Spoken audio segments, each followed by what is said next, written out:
What's up, everybody, and welcome to Shapes of Gaming, the weekly conversational podcast all about video games that's unedited, unfiltered, and unhinged. I'm one of your hosts, Matt Stinson, Neocharge on PSN, and joining me for episode number 7, lucky number 7, Bob, is the retro gaming encyclopedia, Bob Harriman himself, Leon Lyon Hartley on PSN. What's up, man? Haven't seen you in a while. Good evening, everybody. Yeah, no, man. It's been a hot minute, huh? How was vacation? It was good. It was good. I think I talked about Vegas on the last one, and I'm about to go on another one for my mom's 70th birthday party in Myrtle Beach. So I'll be there. I'll be on the beach, and then when I come back, I'll also be on the beach. Yeah. I'm excited for Death Stranding too. No, Bob and I and a bunch of other friends hung out pretty much all weekend for Summer Game Fest. There were a ton of events, ton of showcases, and we went over the state of play last episode. But yeah, Summer Game Fest was just getting started then, and we have a lot to go over. The last time you heard us, we were just about to get the Nintendo Switch 2, and we did a midnight release. We were there at Best Buy. We got Torchies just like we said we would. Torchies is delicious. And then we went over and stood in line, met a lot of really cool people, a lot of cool gamers at Best Buy, and we got our Switch 2s at 10:30 p.m. They kind of came and got us, and were like, "Hey, we'll take 6 pre-orders," and we were like, "Yep." And we all went in. We started lining up at what, 8 p.m. there? Yeah, I want to say it was around give or take 8 p.m. because I remember looking, going, "Wow, we've got 2 hours ahead," and it seemed to go by pretty quick. Yeah. But yeah, man, you're absolutely right. We made that line. It felt kind of like, if I may, like old school, where you're just waiting and there's a whole line of people. The last time we did that, I don't know about you, but the last time I had that experience was the Wii, way back in the early aughts. I agree. Actually, I agree. That experience was awesome. I want to do it more. Shout out to your fucking chairs. They were like recliners. You got some awesome chairs, man. So super comfy. We both brought our Switches. And the last time I did that actually was PS4, November of 2013. So we sat in line at GameStop. We had everything pre-ordered, but we wanted to get there, and we were actually first in line. So at the PS4 event at GameStop. But here we got there at like 8. There was just one big line for pre-orders and non-pre-orders. We were probably, what would you say, 40th, 50th in line. We were pretty far back. Yeah, when we started the sitting in line, that's where we were. By the time we got done, that was a different story altogether. But yeah, definitely, man. Those chairs, I just got to say, that's how you do it. You do not half-ass anything, especially at my age. You just get in comfort, get in the zone, and anybody else can, well, sucks to suck, nerd. Always bring an extra blanket and always bring a water bottle. Yep. We were well prepared. We sat in line for about 2.5 hours. Loved every second of it. We're around like-minded people. And I got to say, doing that made me miss the old times and the old midnight releases. So yeah, we got in really quick. They had a shitload of Switch 2s. The wall was lined, and it was quite the sight to see. I think they're sold out now already. But we picked up our Switch 2s. We got home probably around 10:30 MST, and we dived in. Let's share our thoughts initially on the hardware of the Switch 2. The setup was pretty easy, connected to Wi-Fi. It had me transfer everything from my old Switch to wireless. It was really quick, actually. I don't know if you remember the DS or 3DS to the new 3DS transfer, where all the little Pikmin were bringing the blocks, but that took for fucking ever. And Nintendo really stepped it up with the transfer. And then it had me pull the micro SD card, put the micro SD card in the Switch 2, transferred all my screenshots and videos, and then had me pull it out, and it was ready to go. And you had the same experience, didn't you? Yeah, this was absolutely the quickest transfer of any system, really.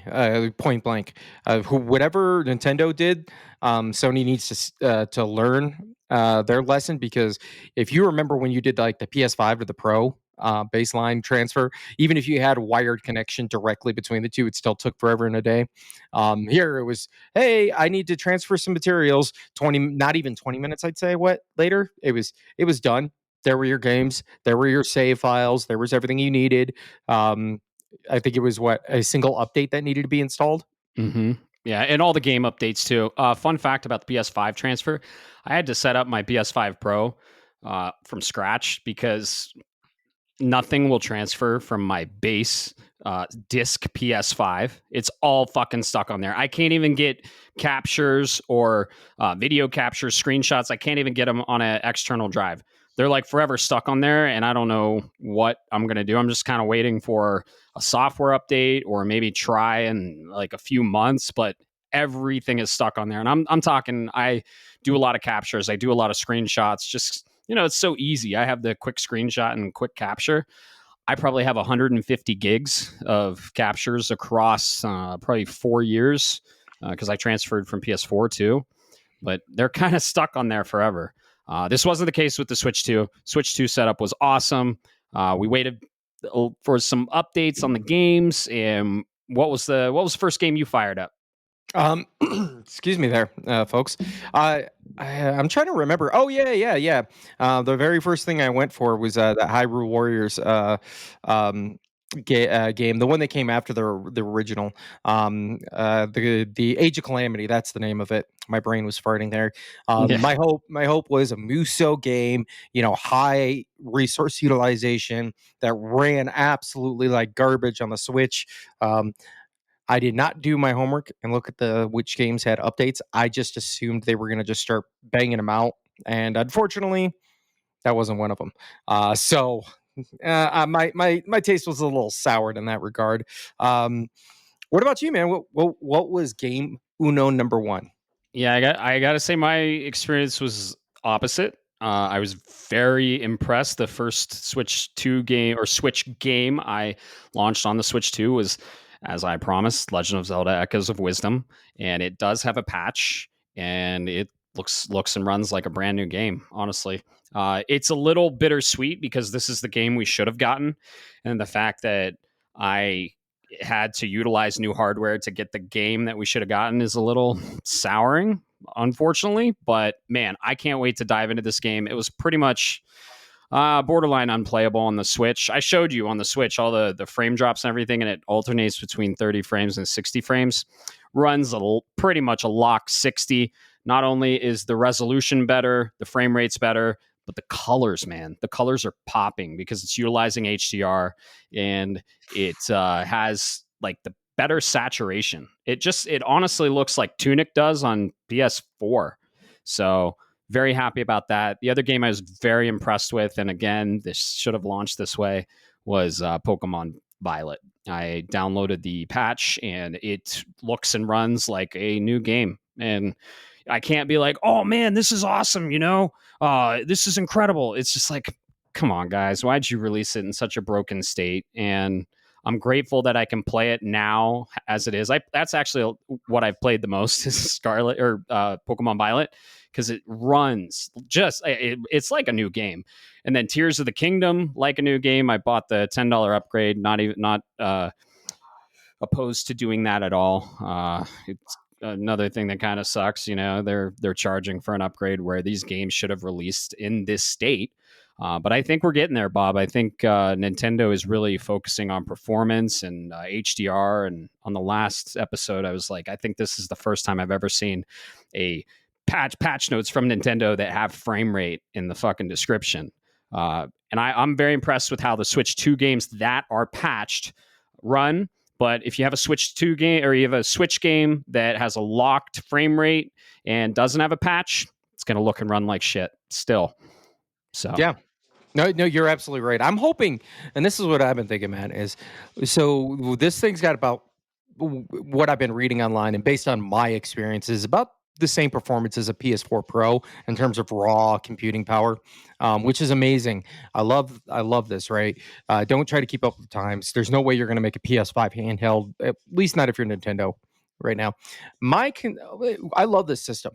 I just want to put this out there to the folks. I think from a hardware design, this system is amazing. The screen is bigger. It looks sleeker. The battery life leaves a little something to be desired. But if you go deep into the menu options, there's other little touches that just kind of like quality of life of why wasn't this there in the first place, right? Mike, I'm really interested to see what kind of legs this system has, because it's already from a power standpoint a generation behind. And I'm curious what it looks like when you go to next. I don't know. Maybe I'll finally break down and or well, I've already played a bit. Maybe I'll just find a way to play Cyberpunk 2077 just to see what's going on under the hood here. Yeah, I couldn't agree with you more on the hardware. This Switch, I told you when I got it, I was like, the Switch 1 feels kind of like a toy now, and the Switch 2 is like a premium piece of technology. The first time I unhooked those magnetic Joy-Cons and snapped them back in, so satisfying. This is a premium piece of technology, and the battery life is a little concerning. I played, I don't know, 30 minutes and it was like 66%. So I had the brightness up a lot. I was really wanting to see the enhancements on a bright screen. And HDR, if you know, utilizes very high brightnesses and very low darkness. That's basically the high dynamic range of your contrast. So if you have the screen really bright, you're probably going to get maybe an hour and a half on it. But yeah, I couldn't agree more. Just a premium product. It feels good. It's a lot bigger. The screens, I wouldn't say the screen is better than the Switch OLED. It's not better than the Switch 1 OLED. It's just not OLED, and it's LED, and you don't get it definitely gets brighter and it's more colorful. Well, no, I'd say the OLED is more colorful. It gets brighter though, but it doesn't compare to OLED. It doesn't compare to that. Those light emitting pixels. So yeah, from what I saw though and what I felt, just a premium product. Really love it. We played a Switch 2 game, and you want to talk about that? Pretty much the only Switch 2 first party exclusive. Yeah, I was I was thinking about that. Yeah, do we want to save this for what we're near the end, like what we're playing? But we've got a lot to go over, man. So we have a shitload to get over. Maybe it's best to just talk about it now. Might as well. But yeah, we sat down and played Mario Kart World. Both got the bundle that came included with it. So you were only paying $50 versus $80. It's a digital code. It's in the box. You scratch off like it's a lottery ticket. You put in the code and you're good to go. What can we say, man? Well, we started I want to say around midnight the next day. Started playing. Went through Grand Prix mode. We didn't do the knockout tournament, and I'll get around to that and check it out. But this is focusing just on that traditional Grand Prix, going through the circuits, 100cc, so middle of the line, not easy, not getting super hard, and by the time it was all said and done, we finished every one of them by 3:30, I want to say, that morning. It was about 3.5 hours. We rolled credits on the game. And I like to think of it as it's the ultimate roller coaster ride, right? We literally waited 2.5 hours to get this experience. And then from a standpoint of a video game length, your average video game is 25 hours. The long one's 50. Super long ones, we actually like to play 70, 120 hours. 3.5 hours. If you equate time with value, this doesn't match up at all. If you're buying this standalone, it's $80 and you're getting 3.5 hours. And granted, we didn't dive into the world exploration or anything like that, but from what I've heard the world's very empty, and you're here for the Grand Prix, you're here for the versus, the battle mode, stuff like that. We probably saw, I don't know, 80% of the game. If you're getting this just to play it single player, just to play an entire game, I wouldn't recommend it. It's there for the entire life of this system, and it's probably going to get updated. This is probably just the launch game. It's going to get DLC, probably paid DLC, honestly. And you're going to have it for when friends come over. You're going to throw on Mario Kart. But I have Mario Kart 8 for that too. And from what I played, there are incredible new tracks. It's tight. It's prettier, way prettier. It's I mean, fidelity wise, it's way better. It feels a little better. I actually like 8 better, and it's because of the anti-grav stuff. And from what I saw, there was no anti-grav stuff in it, which is a bummer. And I feel like there wasn't enough added from 8 to World to really justify, I'd say, that price or that experience or the time I invested.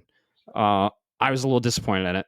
I got to say, I haven't scratched my code yet. I played yours, we played yours, and we rolled credits, and that's pretty much all you need to know. I haven't scratched my code yet, and I don't know if I will. Yeah, I mean, to be honest, I don't blame you. This is going to be Mario Kart. This will be the, like you said, you got some friends over and you need a party game, or you've got, my case, kids, and they're going to do the sibling rivalry situation. But you're right. Mario Kart 8 has a lot of cool features like the anti-grav, and honestly, we didn't even see any really thing underwater. We saw some really cool water effects, some cool gliding and boat jet ski style stuff, if you will, on top. But that was about it. There's just not enough new features and innovation, if you will, outside of the open world exploration to justify. And even then, the open world exploration, you stay on the cart the entire time. That's like half a GTA, right? That's a half a GTA game where you can never leave the car. And then to make things even worse, I mean, quite frankly, I've seen side by side comparisons. Mario Kart 8 looks pretty much on par with World in terms of its graphical fidelity. It's a little under, but if you weren't actively looking to try to figure it out, you might make a mistake there unless you knew what to look for. So it's a little disappointing, but this is why I am glad I did this plunge, and this is why I said please. And I believe you and I chatted about this before. This is why I said please, Sakurai, do not make another Smash. You crescendoed with Ultimate, just like Mario Kart crescendoed with 8. Leave it alone. Walk away Yeah, and go do something else. I thought they were going to stop with 8 because 8 was the Infinity logo. 8 has like 4 times the amount of tracks World has. Granted, this is the week 1 of World, and we're on like multi-year iterations of 8 Deluxe. 8 Deluxe with all the courses. I don't even know how many there were, but there were more than World. Released on the Switch for $60 MSRP, and it has 2 times the amount of content in my experience. So I don't want to get down on Mario Kart too much. What we played was, like I said, a roller coaster ride. You get on the roller coaster. It's super fun for a little bit, but then you're done. So I would highly, highly recommend, if you do want Mario Kart World, to get the bundle, because you're getting it for, I don't know, 40% less. You're getting it for $50. If I would not recommend buying this game standalone, and that's if you equate value with time, right? Yep. If you Yep. And we're speaking from our experience and my experience, right? I usually don't do PvP. I usually don't have people over. We're sitting on the couch gaming. I'm usually a single player, narrative driven gamer, and I just don't think I would get the value that's required to buy this game out of it with the time I spend on it. And that's just me. So, and we're just giving you guys a warning. So if you want Mario Kart World there and you have a lot of friends over, you play a lot of Mario Kart, you're going to drop like a ton of hours into it. It's a fun ride. It's got a lot of courses. I'm sure there's going to be more courses that release, paid DLC, and more characters that release. There were a lot of characters, a lot of carts. You can't really modify your cart. You can't really customize it. It's just kind of, you just pick the cart. Yeah, that was I could probably go all day, but you're absolutely right about this. This is a very the long story short, if if you like Mario Kart, if you like to have people entertain, if you want to hang out with your kids and play on the new Switch 2, go for the bundle. Do not pay $80 for this game, please. It's not going to make much sense. But if you're a person who really likes the ins and outs of games, kart racers, whatever it is, like you're in the, it's more of a hobby and passion than it is a passing. Stay away. Just Yep. stay away. I'm being honest. There's not enough meat on those bones, but it looks pretty. Yeah, and it's very fun. It's like a roller coaster ride. It's not the greatest game to showcase the new power of the Nintendo Switch 2 either. I'd say in a couple years we're going to really see what this system can do. And if it wasn't for the Best Buy card and having the 1 year no interest, I don't think I'd get this console on launch. If it wasn't for no, you're right, because even Metroid Prime 4 coming, still I'm debating if that would even be enough, because that's going to be a 30-40 hour game depending on how much you want to dive into it. I don't see there being enough, and what I did ultimately end up playing on the back catalog, and I may get surprised, but what I have played, I'm not a Pokemon guy. So I'm sorry, it's not a Pokemon machine for me.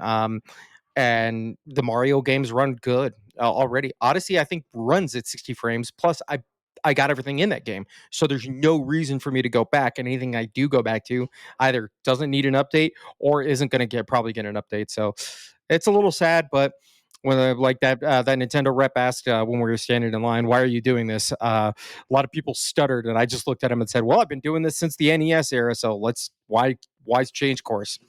Yeah, and I said to play my old Switch games better. And he rolled his eyes and he's like, "Wait, is that a PlayStation Letterman jacket?" And I'm like, "Yeah, we're all gamers." And he's just like, "Oh," and stormed off. I'm like, whatever. I do want Funny. to say, yeah, absolutely. One last thing about our Switch 2, if you remember, I don't know if I remember, I showed you. For our listeners out there, I wish I could show you. Maybe I'll find a way. I'll put it on the Discord. Maybe Best Buy was handing out coins for the midnight launch. So it says on one side it's all red and it has the Switch 2 logo, and then the other side it's engraved and it says I think it's Switch 2 launch or Best Buy 2025. It sure enough did not take long, man. The very next morning I woke up at 8, went on to eBay. You had those coins selling for anywhere from 125 to some dude asking for $1,000. Yeah. Folks, They're cool coins though.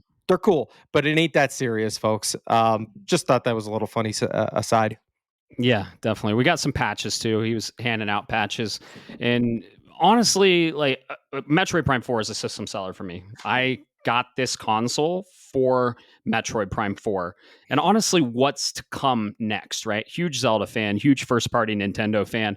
We didn't get the Switch to immediately play a ton of games on it at launch because let's be honest, there's a fuck ton of games coming and I don't have time to play most of them in July or even June. Really, it's the potential of this system. It's what's to be announced in the future. The Metroid and the Zelda and the 3D Mario will inevitably get. It's like you said. I want to see how much legs this console has. And right now, the launch, it's cool to play old Switch games, and it runs Switch games way better, makes them look way better. But as for Switch 2 exclusive stuff, I'm not playing any of the third-party stuff because I've probably played what I wanted to play on the PS4 10 years ago. So the only Switch 2 game that I currently own that I'm even debating on selling is Mario Kart World. So yeah, it's the potential of this system, right? You're right. And I don't mean to sound like a naysayer here, but we haven't heard anything about Mario, which maybe I'm surprised. Maybe I do get surprised, but this console release was delayed and delayed and delayed. Worst kept secret in the industry outside of the Oblivion remaster. Um, so, but it's just like with the 64, we had 2 games at launch. I hope this isn't another one of those situations where there's only 2 games for 6 months. And in particular, should I say, which we'll touch into later. I don't think we're getting a mainline Zelda Pokemon game anytime soon. and that's for a very, very big reason that came out today, and which we'll talk about later. So what's next? Zelda, maybe, but we just got Echoes of Wisdom. Metroid, we've already got Prime 4 on its way and confirmed. Donkey Kong, cool, we've got Donkey Kong, but we haven't heard anything from anybody else, and that really scares me. Just because you would think if there was only 3 mainline IP from Nintendo that was being sent out, others would be chomping at that bit, and all we're getting is ports of stuff that's already been released. So I'm cautiously scared is the best way to put it. Yeah, and I mean the port's coming. They're slapping a new blah blah blah edition that on PS4 games we've already played. So yeah, this is always going to be my first party box. It's going to be my Zelda, Metroid, Donkey Kong, Mario box. I think, in my opinion, I'm just a huge Metroid fan. The price is justified just to play Metroid Prime 4 in beautiful 4K 60 HDR. And I'm going to be playing Metroid Prime Remastered for Metroid Database. And one of the reasons I got this, probably in October, I'm going to be streaming it for their site. And I'm going to play Metroid Prime Remastered with those paddles, with the back paddles. I'm going to play that on the new hardware. So hopefully that game gets a patch. Honestly, doesn't need one because it's 60 frames. But yeah, we could talk all about more about the Switch. We could have a whole podcast on the Switch. We'll be keeping you up to date. We'll be playing Switch games. We're both getting Donkey Kong. We're both getting Metroid. And yeah, this is going to be my first party box. It's my secondary console. And I'm going to be playing most of the first party titles of the IPs that I'm interested in, and we'll keep you up to date. It'll be in our now playing. So, but first initial thoughts: hardware. Very, very impressed with hardware. It's a technologically advanced piece of hardware. Software, playing old Switch games is really awesome, and that's unfortunate to say on new hardware. So, yep, final absolutely. thoughts on the Switch 2. Couldn't have said it better myself. Very succinct. I love it, man. Yep. So yeah, it's going to be a cool console to have around in years to come, and we'll fill you in on the things we're playing on it.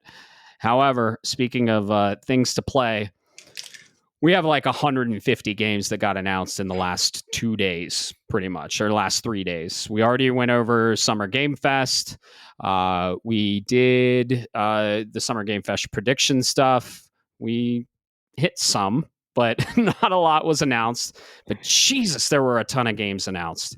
And I don't know. So there's a lot of negativity on social media right now about Summer Game Fest. And in our opinion, a lot of this stuff wasn't for us. Okay.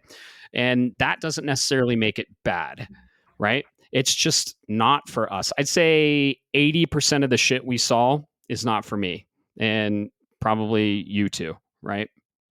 Yeah, no, So you're right. It's yeah, not for me, but it doesn't mean it's objectively bad. exactly. It doesn't make it bad. And there are a ton of bad actors and people on social media. And this is why I stay off social media. It's just a negative engagement engine. It's literally like, this is why we both aren't on social media. They do experiments to where if you post something negative, it gets more traction than something positive. And they're literally feeding you negative stuff because negativity gets more engagement than positivity. So they're putting the negative stuff up front behind the positive stuff. It's like you have a group of 10 friends, one person is negative, and that negative person has a fucking megaphone. And there's a lot of negativity, and it's not negative for us. We're just saying it's not for us. Doesn't mean it's bad. But there are a lot of games that were announced that are not for us. You're right. This goes back to a conversation I had recently with somebody in the house here, which is if you're talking with somebody online, and particularly with social media now, as an elder millennial of mine, I've been told to never believe what you read, and even less of what you see online. Do not argue with those individuals. Don't even engage with them. We used to have a phrase growing up about it. I'm not going to say it or repeat it because it's not very 2025 friendly. Um, but let's just say arguing on the internet is like playing at a game that you're not going to win anyways, because even if you win, you still lose, right? That's the short answer of it. Do not engage with these people because, quite frankly, I either believe they don't play games or B, they're doing it just to generate revenue. Because I have never met a gamer that would objectively hate this much content being thrown at us. They might say it's not for me, but they're not going to say it's the worst thing ever. And there are some things in here that I'm going to go, that's really interesting. And it's kind of for me, but unfortunately, it can't go on the stack. It doesn't mean I hate it. It just means you're not on the priority list. Sorry, you got to be to be a VIP to get into this game console. Yeah, exactly. Because our time is valuable, and it doesn't necessarily mean it's a bad game or a bad experience. But yeah, I don't want to shine too much of a spotlight on the negativity of social media. Just understand, folks, when you're on social media on most of these platforms, it is way more negative in the digital space than it actually is in real life, because it's the algorithm feeding you negativity, because negativity gets more engagement. There's a crazy powerful AI algorithm in the back end that's literally showing you negativity. So do a quick experiment. You have a friend, you both have Twitter up, go to the same post, you guys have different comments, and it's not the same comments, because that algorithm is feeding you comments that you're likely to engage in. Once you engage in it, algorithm learns. It just keeps learning and learning and learning. You post a negative thing, it's going to feed you negative shit, and negativity is just it sells, unfortunately. So Yep. we're going to keep it positive on the podcast. If we say not for us, we don't like this game, doesn't necessarily mean it's negative. It's just not for us. And it is one of my biggest holdbacks or challenges to starting this podcast, because we don't necessarily have the most popular opinion, and we don't necessarily play the most popular games, and yeah, a lot of this shit that was announced, and I don't mean shit, a lot of this stuff, right, that was announced was just not for us. So let's get into it, man. Let's get into everything that was announced. It was a lot of stuff. Keeley held an awesome show. It ended with a bang, and that was definitely for us. The ender was a banger for the Summer Game Fest showcase. That was a huge surprise, and can't wait to get into that. Definitely for us there. But yeah, let's see. Summer Game Fest showcase. Oh, before we get into that, I just wanted to give a little PSA. All right. Bob, do you remember a little gaming magazine by the name of Game Informer? I mean, if you grew up in the same era as me, it was Game Informer and Nintendo Power, baby. Exactly. Game Informer recently closed their doors, but then they reopened them. And I'd say it's probably the best place to get news on the internet. It's not a lot of ads. It's very clean. The writers are really good at what they do. And they're bringing the magazine back. And this isn't an ad. We're not sponsored or anything, but you can get, and I love print magazines, man. Like, reading before bed is cathartic and helps you sleep. And I would always read the magazine. And it was a bummer that it went away, but they're coming back. You can get 10 issues per year, and it's $48 a year. You get print and digital. They're increasing quality of the magazines. They're giving you more pages. They're giving you fewer ads. Game Informer used to be linked with GameStop, and they kind of started selling out there, but then GameStop kind of went under a little bit, and the Game Informer went under and got canceled. Now they're back. They're independent, and it looks like they're really focusing on the quality of their magazine. So I couldn't be more excited. I love print magazines. Even you can even read them digital. So I just wanted to add that. Yeah, and there's an archive. You can access every single old Game Informer magazine digitally if you subscribe just from their site. I would highly recommend it. It's a great value. Like I said, we're not sponsored. I did it. And yeah, I love print magazines, and I wanted to give them a shout out. Game Informer is awesome. And they're a bunch of gamers over there, and they really have a love for the craft. And you can tell. Yeah. Even if you are not able to sign up for that physical print media, or it's just not your thing, whatever your life angle is, man, I highly recommend you use this site for catching up on gaming news because it is clean. There are no click on this link and then get bombarded by 15 different ads. Even on my mobile phone, which a lot, it seems like they realize that people searching the internet now don't use traditional browsers for the most part. They're using their phone and that phone browser app, and it still reads clean. I can understand it. I don't have to do a bunch of zooming in. I don't have to click on a little tiny X to close out this ad for this game or whatever it is. Oh man, dude, it's pleasant to be able to actually go to a website and read what's on there without either an ad blocking me, or B, them asking me to sign up for a subscription out the gate.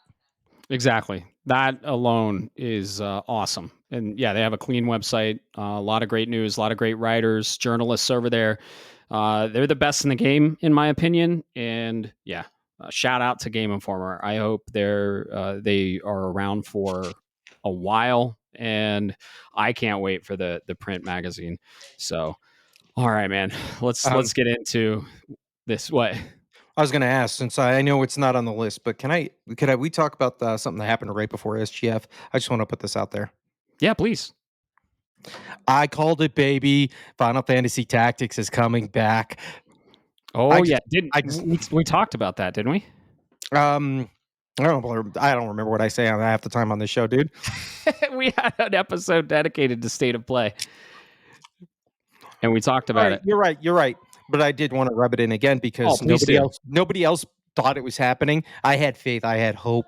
Seriously, everybody else that's in our chat that we've got going on the side here, thank you for trying to summon this. I saw all of the little pictures and stuff, so thank you. I just wanted to put it out there again. I called it. Yes, you did, and you had faith in it very early on. That was a draft pickup that you did for $1. You called it before it was even announced, rumored by the NVIDIA leak, but I didn't think it was coming this year. I thought it was gonna get announced, but I thought it would be next year. But you're like, nope, I'm planting my flag here in February. We're getting it announced this year, and guess what? It happened. So congratulations on that. All these announcements actually affected the draft heavily for a lot of us, but that is a huge one, and that's going to be an awesome score for you. So a shitload of games were announced. Let's just say that. And some of these games, I'm literally going to say the title, what it is, when it comes out. Oh shit! I think I lost you. And what? Oh, can you hear me? Going. Yeah, you're good. Sorry, just folks. Technical issues. Little technical hiccup. I'm literally going to say the game when it's coming out. And if it's probably not for us, and we're going to go over the announcements. We're going to glaze over some of the announcements if it's not for us. And there was a lot of stuff in this presentation that wasn't for us. But shout out to Keeley. He did what he could.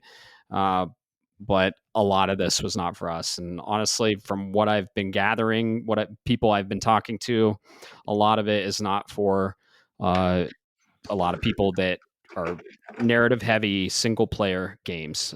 So let's just get into it. Killer Inn. Square Enix and Tactic Studios announced a new social deduction game called Killer Inn. That comes out 2026, I believe. I don't see a date. No, I believe it was.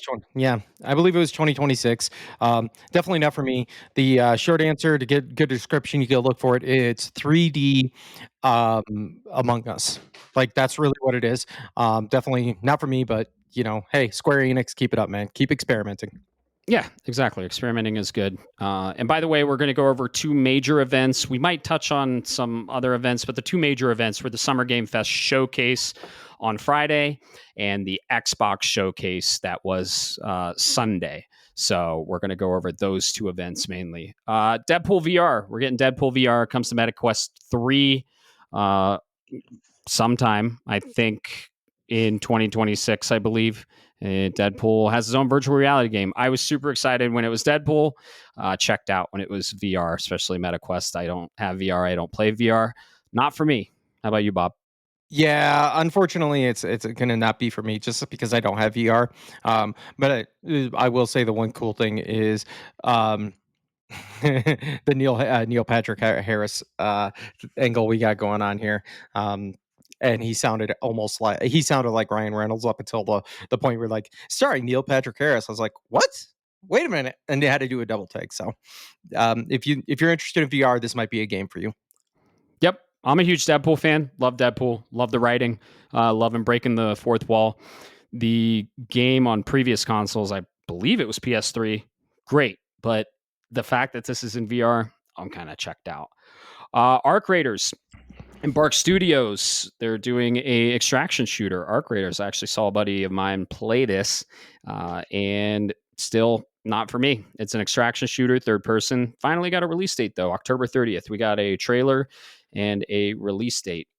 Is this for you, Bob? Maybe depends. I say it because it's really not for me. But if it comes to PS Plus in the inevitable future when it does happen, if I can get some people together, I'd be more than happy to check it out because I'm tangentially interested in extraction shooters, but I'm not playing Tarkov because I don't have a good PC. And as we know, the other ones that are out there right now aren't looking too good. So maybe we'll see. Yeah, everyone's trying to get to the extraction shooter uh, goal to be like the first big hit.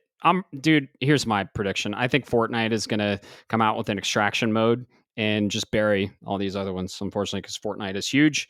None of them are for me, and Marathon's in a bit of trouble for art theft, essentially, art asset theft. But we're not going to get into that because we don't have a lot of details on that, and I'd rather report on it when we have a solution for it. But yeah, they're in trouble, and Arc Raiders is kind of getting out before them, or no, it'll be after them. Probably not though. I think Marathon is getting delayed. It's slated for September, and I think it's getting delayed. They got to delay it because they have to basically rework the game. So, but Arc Raiders looks cool. Not for me though. Yep, So same here, buddy. yeah. Wildgate, Dreamhaven, and developer Moonshot Games announced the crew based space FPS. Wildgate will launch on July 22nd. Boy, July is getting real packed, just like October. Looks cool. It's in open beta. It's not for me. Yeah, it's Arc Raiders, but with a cartoony twist. Yep. Sci-fi aesthetic. I'm sorry. But yeah, not for me. But absolutely, it looks good. I think there's some potential there. So go get it, check it out if you'd like. Like you said there, Matt, the open beta is available. Yeah, exactly. And this next one might be for you. It's not for me. But the Casino Royale's La Chiffre. How do you say that? Le Chef? Le Chiffre. Le Chiffre. Casino Royale's bonds from Casino Royale Le Chiffre comes to Hitman as a free DLC. And I heard you can actually play this without owning the Hitman game. They showed a little bit of this in the IOI showcase, but yeah, Mads Mikkelsen reprises his role as the villain Le Chiffre from, you all know him from Casino Royale, and that's out now, and you can play it. It's part of Hitman World of Assassination. And like I said, it's standalone, and it's free too, so you can check that out. I never got into the Hitman game, so I'm super excited for another IOI game that we're going to talk about. And that'll probably get me into that sort of genre, the sandbox assassination. But this also is not for me. I think it's for you though, Bob, right?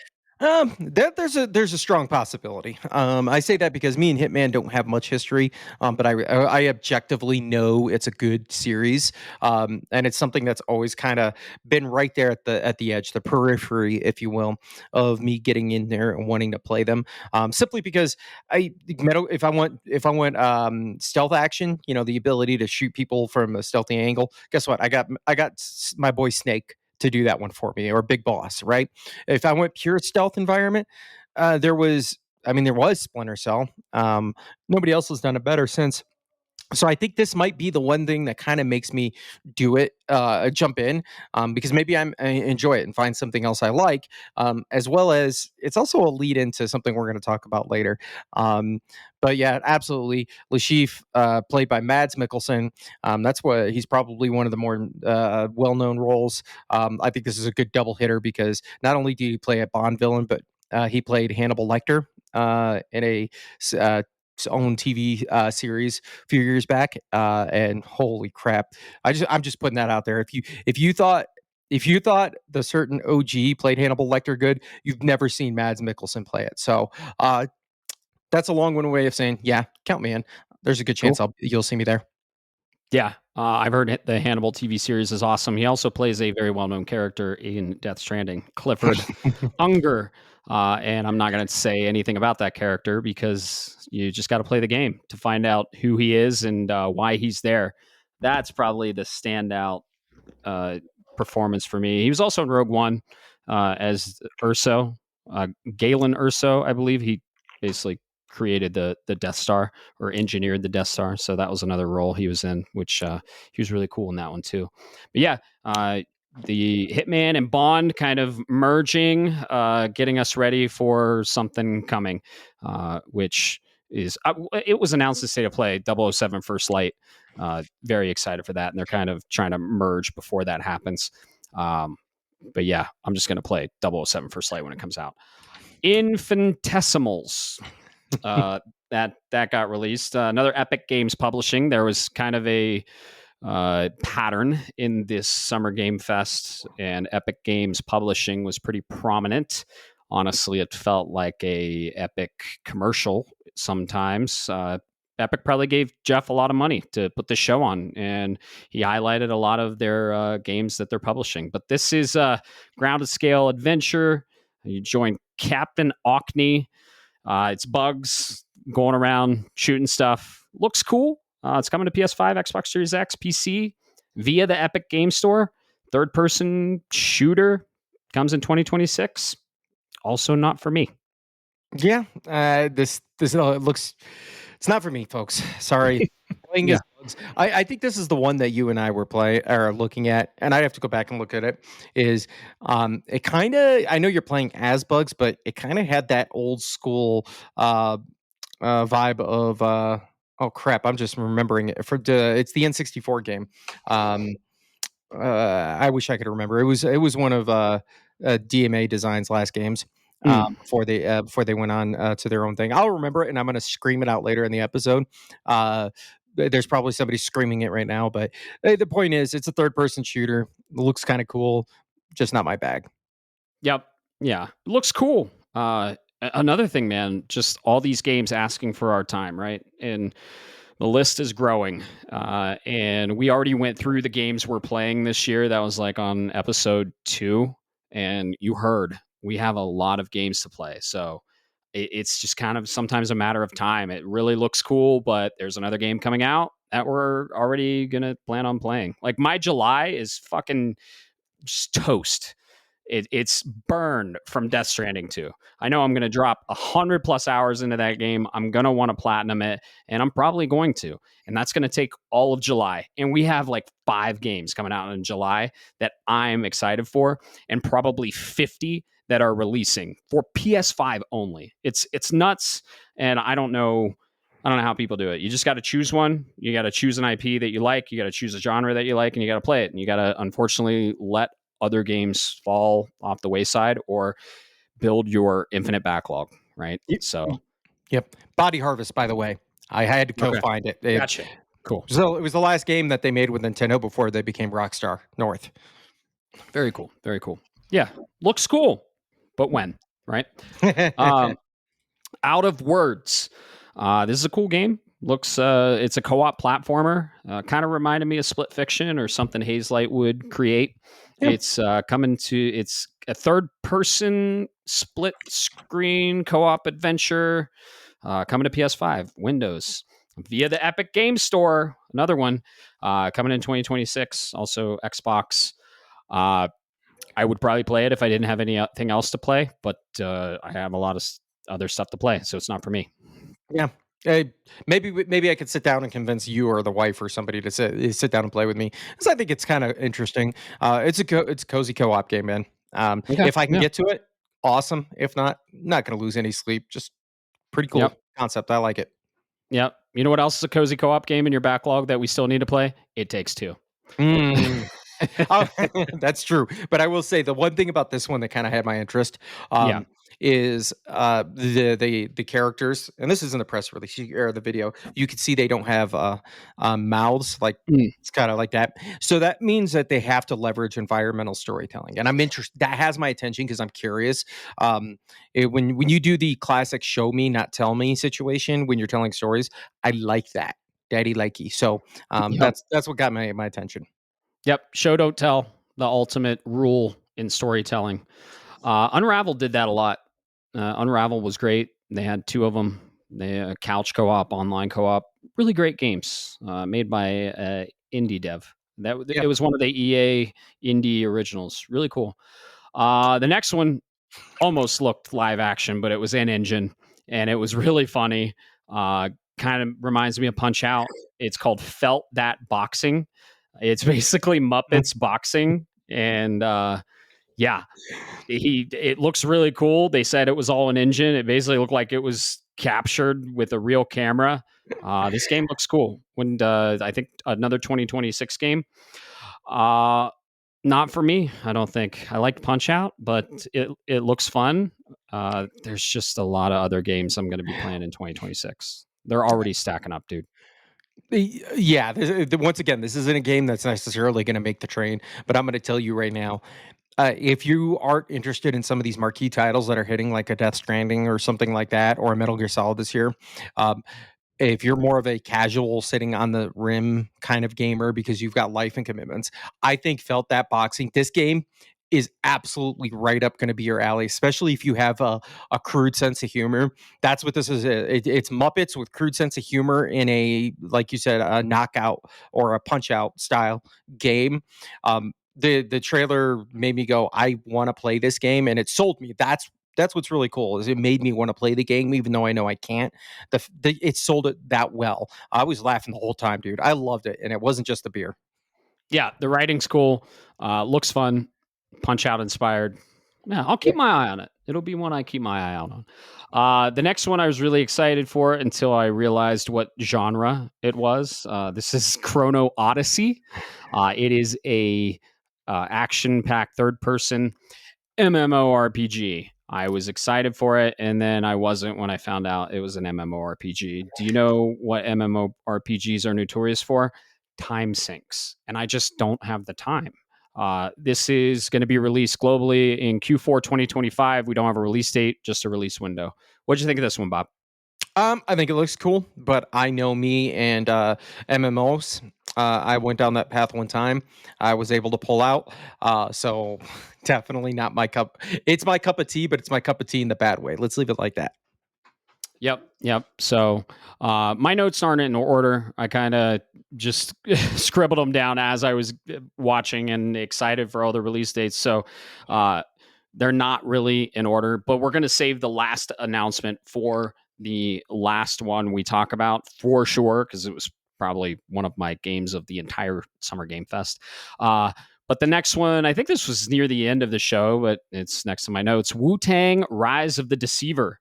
This is a game, a Wu-Tang inspired game. Has some really cool soundtrack. I don't remember a lot about this game because I don't think it's for me. What do you have to say about it? It's an action RPG, which is exactly the kind of thing I would like. Unfortunately, with any RPG, because you put those three letters together and I'm there, you have to give me something that catches my attention. And it's not that it's a bad concept. I think some of the art design looks good, but Wu Tang is not my thing. It's not my musical. It's not within my musical tastes. So I'm all for the memes. Don't get me wrong. Get me wrong. Wu Tang for life. All of that good stuff. I'm there for that. And if you are anywhere that kind of, I think the Zen diagram between an overlap between Wu Tang fans and those that play action RPGs is probably not that big. So that's what I think. I think it looks cool. I just don't think it's going to hit gangbusters because you're selling to the wrong audience. Yeah, and like this was, I think this had a TBD announcement, probably a 2026 game. I'll keep my eye on it. Action RPG has my curiosity. It doesn't have my attention yet, and like I said, it's not really my theme, I guess. Yeah. And yeah, Wu-Tang isn't really my music. I'm more into the synthwave, instrumental soundtrack, video game soundtrack. So looks cool, just not for me. Marvel Cosmic Invasion. We got a little bit more information. Still no release date. Still slated late 2025. We got a couple new characters. We got She-Hulk and we got Rocket Raccoon. I am interested in this game. It has my attention. I'd say it's not on my list yet, but it's made from the same people that did Teenage Mutant Ninja Turtles Shredder's Revenge. It's a side scroller pixel art beat 'em up. And it's cool to keep seeing new characters. I'm sure there's going to be even more characters. It's a fucking Marvel game. And yeah, this looks cool. I don't know when the hell I'm going to have time to play it. Yeah, this is I'm all happy for you, man. That's the way I'm gonna leave it. I love old school arcade action beat 'em ups. I just Marvel's it's kind of like a wine right now for me. It's too dry at this point. Not for me. Sorry. Yeah. Next one's End of Abyss. This one is definitely one I'm also curious about. I'm going to have my eye on. It's from Section 9 Interactive and slated to launch in 2026. I want to see more of it. And it's for PlayStation 5, Windows, and Xbox Series X. And it's a sci-fi action RPG. So looks really cool. I have my eye on it. It has my curiosity. It'll have my attention when we see more gameplay and when I find the time to potentially play it. How about you? Yeah, exactly. I want to play it. I need to see more though. I think what we saw was kind of cool. It's got a great, interesting design, third person isometric survival horror with good lighting, Mhm. mechanics, and things of that nature. But outside of that, I don't know a whole lot, and we'll see. It may end up realistically may end up be something I don't pick up, but you never know. PS Plus is always banging. Oh yeah, exactly. The genre piques my interest. We don't have a lot of isometric stuff. I love isometric shooters, and it's a sci-fi action RPG. So this is definitely up my alley. It's just a matter of time at this point. So it's kind of like, okay, you got my curiosity. All right, you have my attention. All right, now it's if you can have my time. And that's a big thing because I already have a fucking list of games that I keep. In 2026 is stacking up. So yeah, has my attention, I'd say at this point, and is on my probably will play if I have time in 2026, depending on when it releases. Uh, Nicktoons and the Dice of Destiny. They showed SpongeBob SquarePants universe matchup. It's going to have more Nickelodeon heroes, I'm sure. And it's a real time action RPG in the theme and world of Nickelodeon.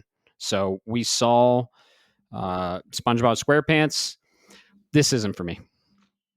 It objectively looks like something for me. You say the Dice of Destiny, you add Nicktoons. Um, do you even make it a third person or an isometric action RPG? And I'm kind of like, yay.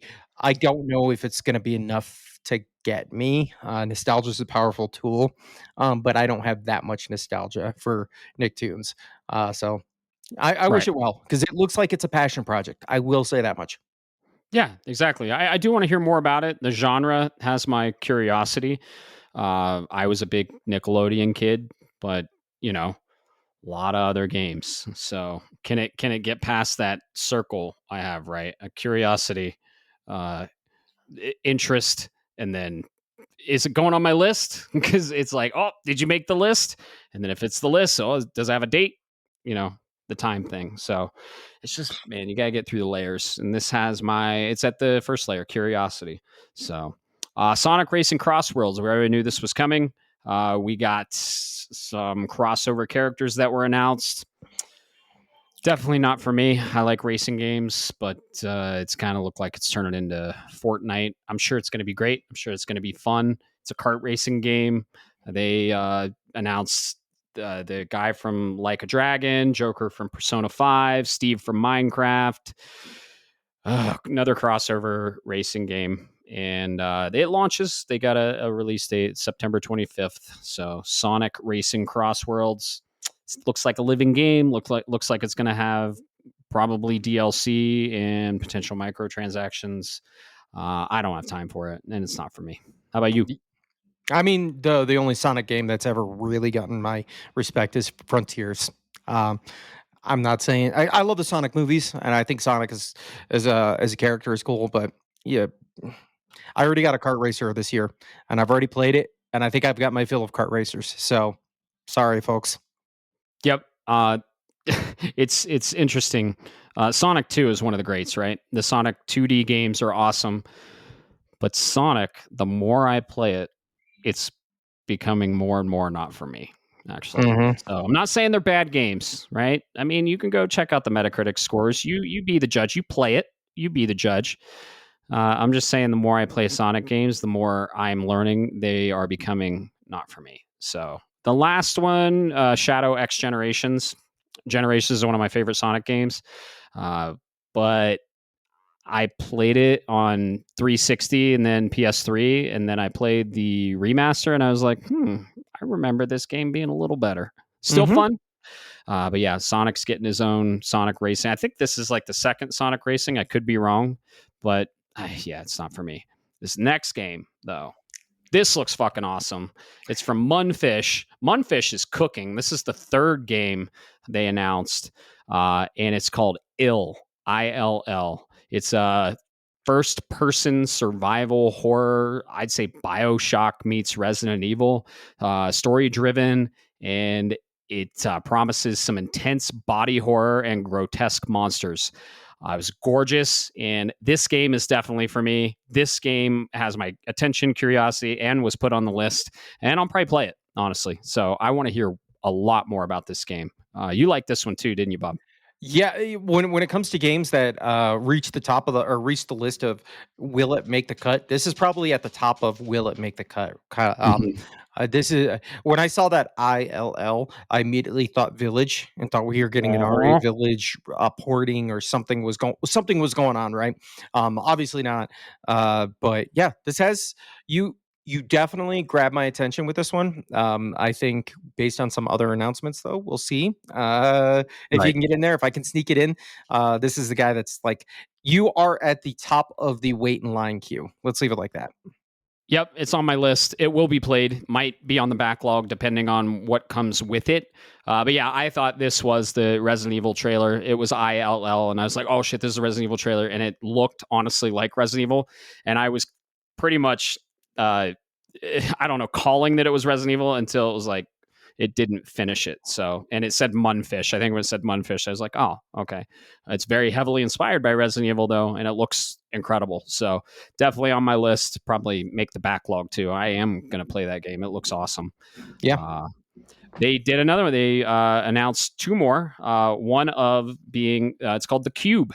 Really cool concept. You're on a cube planet thing, and it's constantly moving. I was interested until they said it was an MMORPG shooter, and I was like, okay, cool, not for me.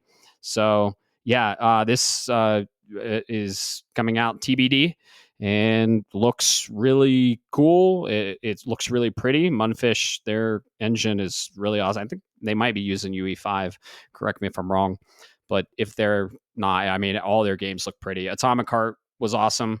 It was on my list. I just couldn't get around to playing it. There was too much shit that came out, and I heard it kind of falls off in the end. So I ended up passing it by. But yeah, this looks cool. It's just the genre's not for me, and I'm probably not gonna play it. Yeah. Cube. This I like the concept. I like what I'm seeing. I don't know if I can dedicate the time to MMO. If there was one that was going to get me to jump back in, it honestly might be the Cube, simply because it's first person shooter, so I don't deal with classic. Hey, did you have 14 different key bindings set to your mouse to be able to make these spells and stuff work? I'm over those days. Sorry, I gotta give you a little condescending in that. Oh, did you remember to cast the healing spell? Make Um, sure and link your key commands to the right buttons. yeah, this would be the one. Sleek design, cool universe building, and an awesome premise where you have a Rubik's Cube style planet that's shifting, so the developers can make changes on the fly, and it makes sense from a universal standpoint. So I think that's really cool. Will I get a chance to play it? I know better. But if you maybe somebody out there would love this. I wish them the best. make sure you have the correct loadout. Oh, no. It looks interesting.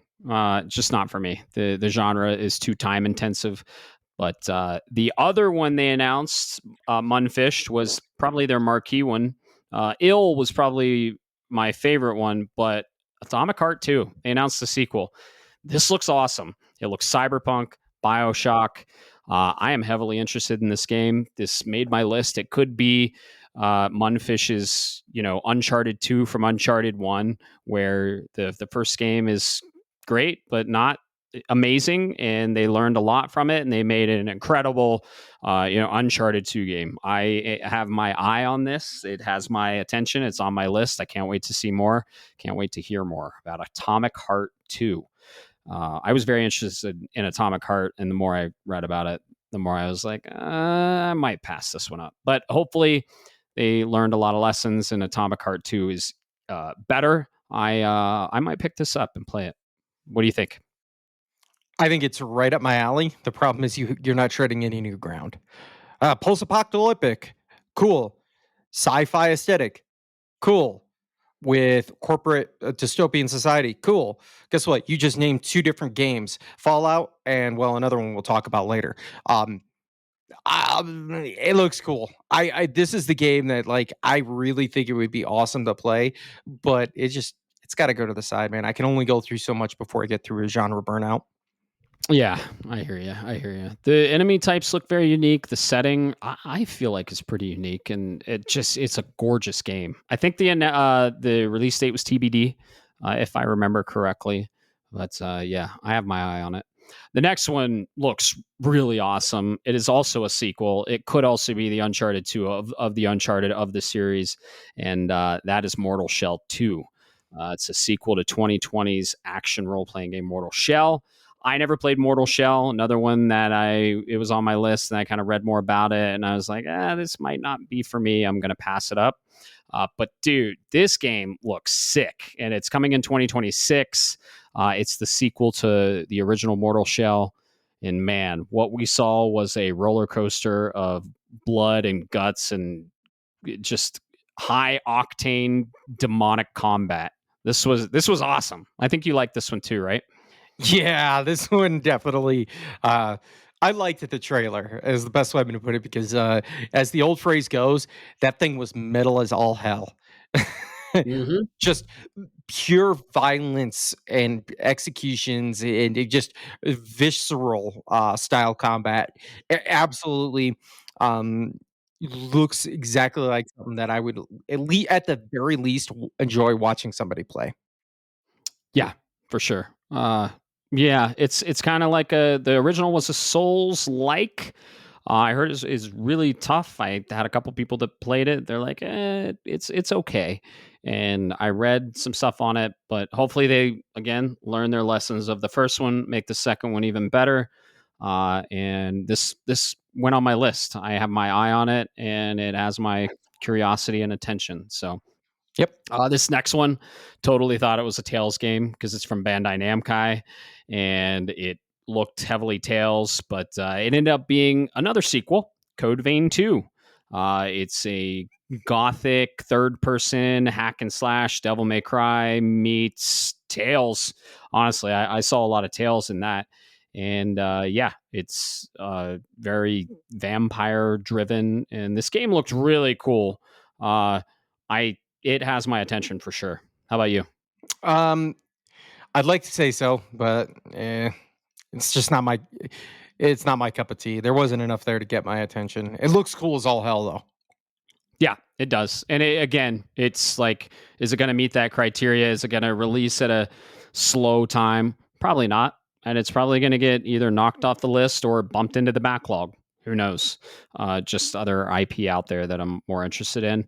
It definitely has my attention, though. I really like what they showed, and it looks pretty unique. So, next one, Dying Light the Beast. This is a new kind of standalone expansion, I'd say. I don't even think you need the original game to play it.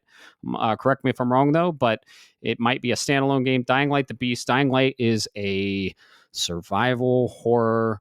Mirror's Edge meets Resident Evil. zombie apocalyptic game, first person. And this looks like a cool expansion. I didn't play Dying Light 1. I didn't play Dying Light 2. And I probably won't play Dying Light the Beast.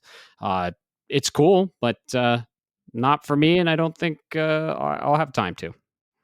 Yeah, it's a standalone, quote unquote, of a DLC of Dying Light 2. From what I'm understanding and what I've been investigating, yeah, Dying Light is a cool concept. I just time, man, and unfortunately, this one doesn't have that have it over there. But if you're a Dying Light fan, based on what I saw, I highly recommend you get this and definitely take a look at it. Yeah, definitely. This next one is I'd say the first one that is 100% for me.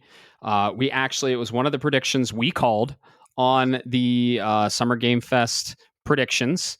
And we both played the original game. This was one you recommended to me. I am 100% in on this. I actually might play it right after I come back from Myrtle Beach. Liza P. Overture finally got a release date, and guess what? We were right. It was a shadow drop. It dropped the day of Summer Game Fest, which was Friday. We called this. We called this. We said Liza P. Overture DLC will be announced and released day of. Guess what? It was. And I'm going to buy it, play it. I might try and squeeze it in before Death Stranding 2, but I'm going to try. I'm heavily interested in this game. Liza P. was one of my favorite Souls-like games, very Bloodborne inspired. And this DLC just looks like more of Liza P. and even better combat, enemy types, and locales. So I know you're in on this too. Oh yeah, absolutely. This is the Bloodborne 2 that we never got. Liza, that's the best way to describe Liza P. The fact that we're getting DLC, I got to go double check, but I think it's $30. Which is tells me that it's probably going to be substantial. Because I don't see this becoming they charge us $30 for a 4-hour adventure. I don't get that sense with this game. It's a passion project. Artistically, I could go on about this. Absolutely, I will get to it at some point this year. It's a matter of when, but I'm going to sneak it in at some point because Liza P, like I said, I recommended it to you just because it was that damn good. Yep, NeoWiz is the developer. I played it a little after launch. I had a lot of games I was playing, but it slipped into the backlog. But I eventually got to it. I actually played it back to back 3 times to get that platinum because I basically fell in love with the game, and it's one of my favorite Soulsborne games.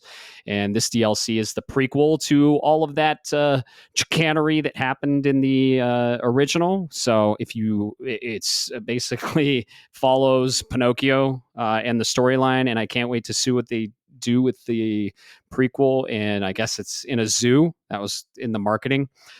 So if if you can think of the atrocities that we can get from specific things that were present in the original game that happened to things, I'm trying to be vague for a reason.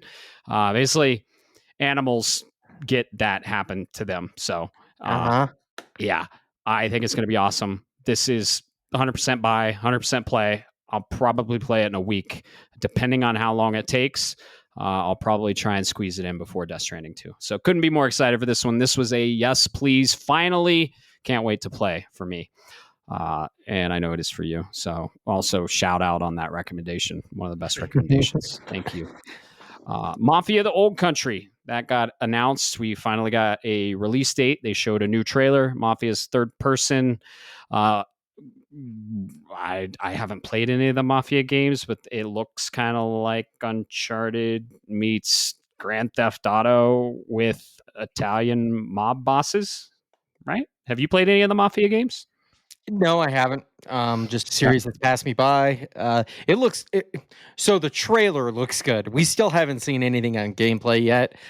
So more to tell. Right. Before I'm finally which is concerning because it has an August 8th release date in like pretty much a month.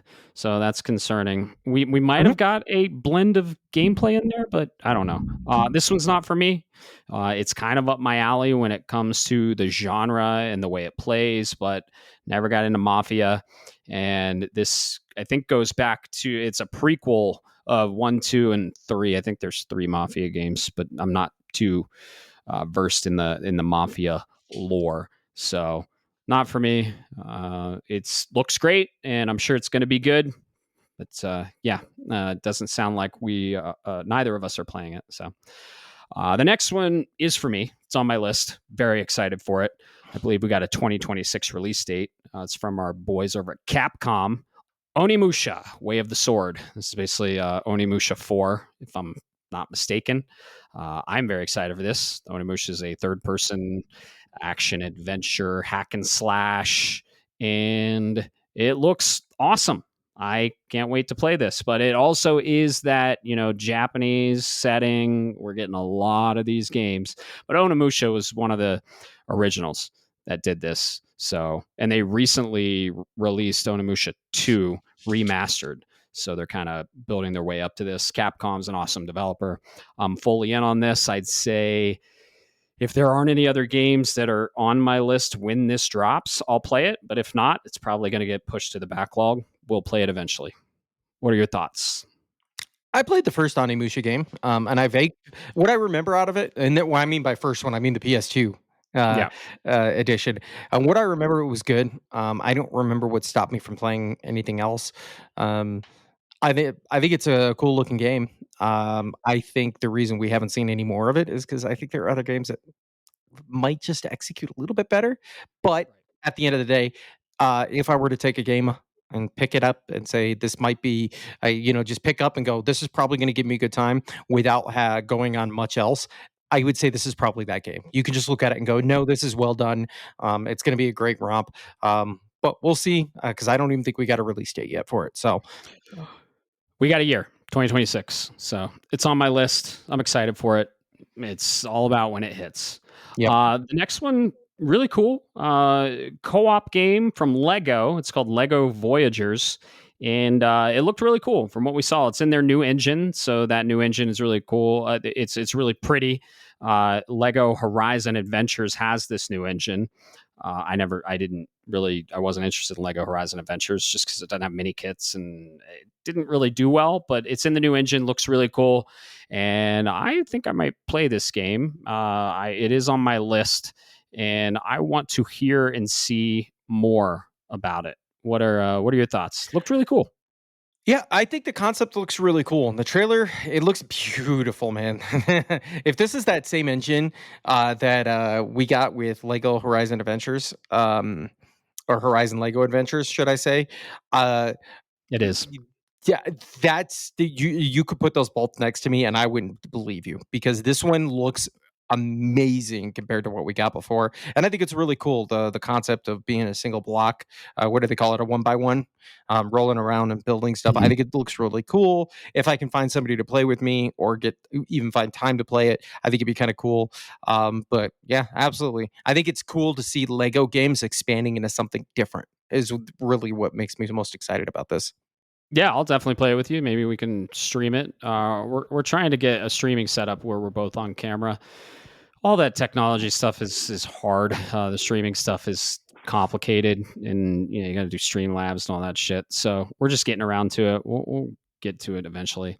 I'll definitely play this with you. I think the concept of building your way to accomplish a puzzle is a really cool gameplay mechanic, and I'll play this. But like I said, I want to see more, and I want to hear more about it. The next one is the second one that I'm all in 100%. Been waiting for the fucking release date on this game. I backed it on Kickstarter.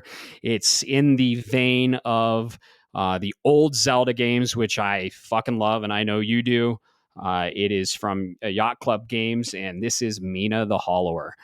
Folks, if you like the Game Boy Zelda games, Game Boy Color Zelda games, man, is this for you? This was heavily inspired by those games. It's a top-down pixel art, 16-bit action adventure game, just like Zelda.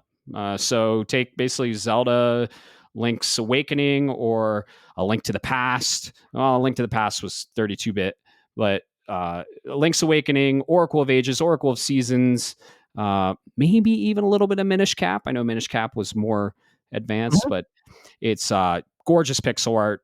I saw this on Kickstarter. I backed it like 3 fucking years ago. I'll probably be in the credits. Couldn't be more excited for this game. We finally got a release date.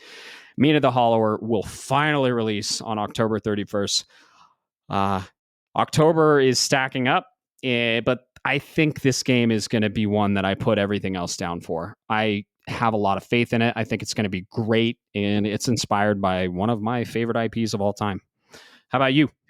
Dude, that's amazing to hear that. You're willing to drop it because I know what else is coming in October. So that says a lot. I think what's really cool about this game is the pick up and play look of it. So this might be I pick it up, but I don't think I think I'll play it, but I don't think it'll be I dedicate a certain amount of time to it and give it my full focus and attention.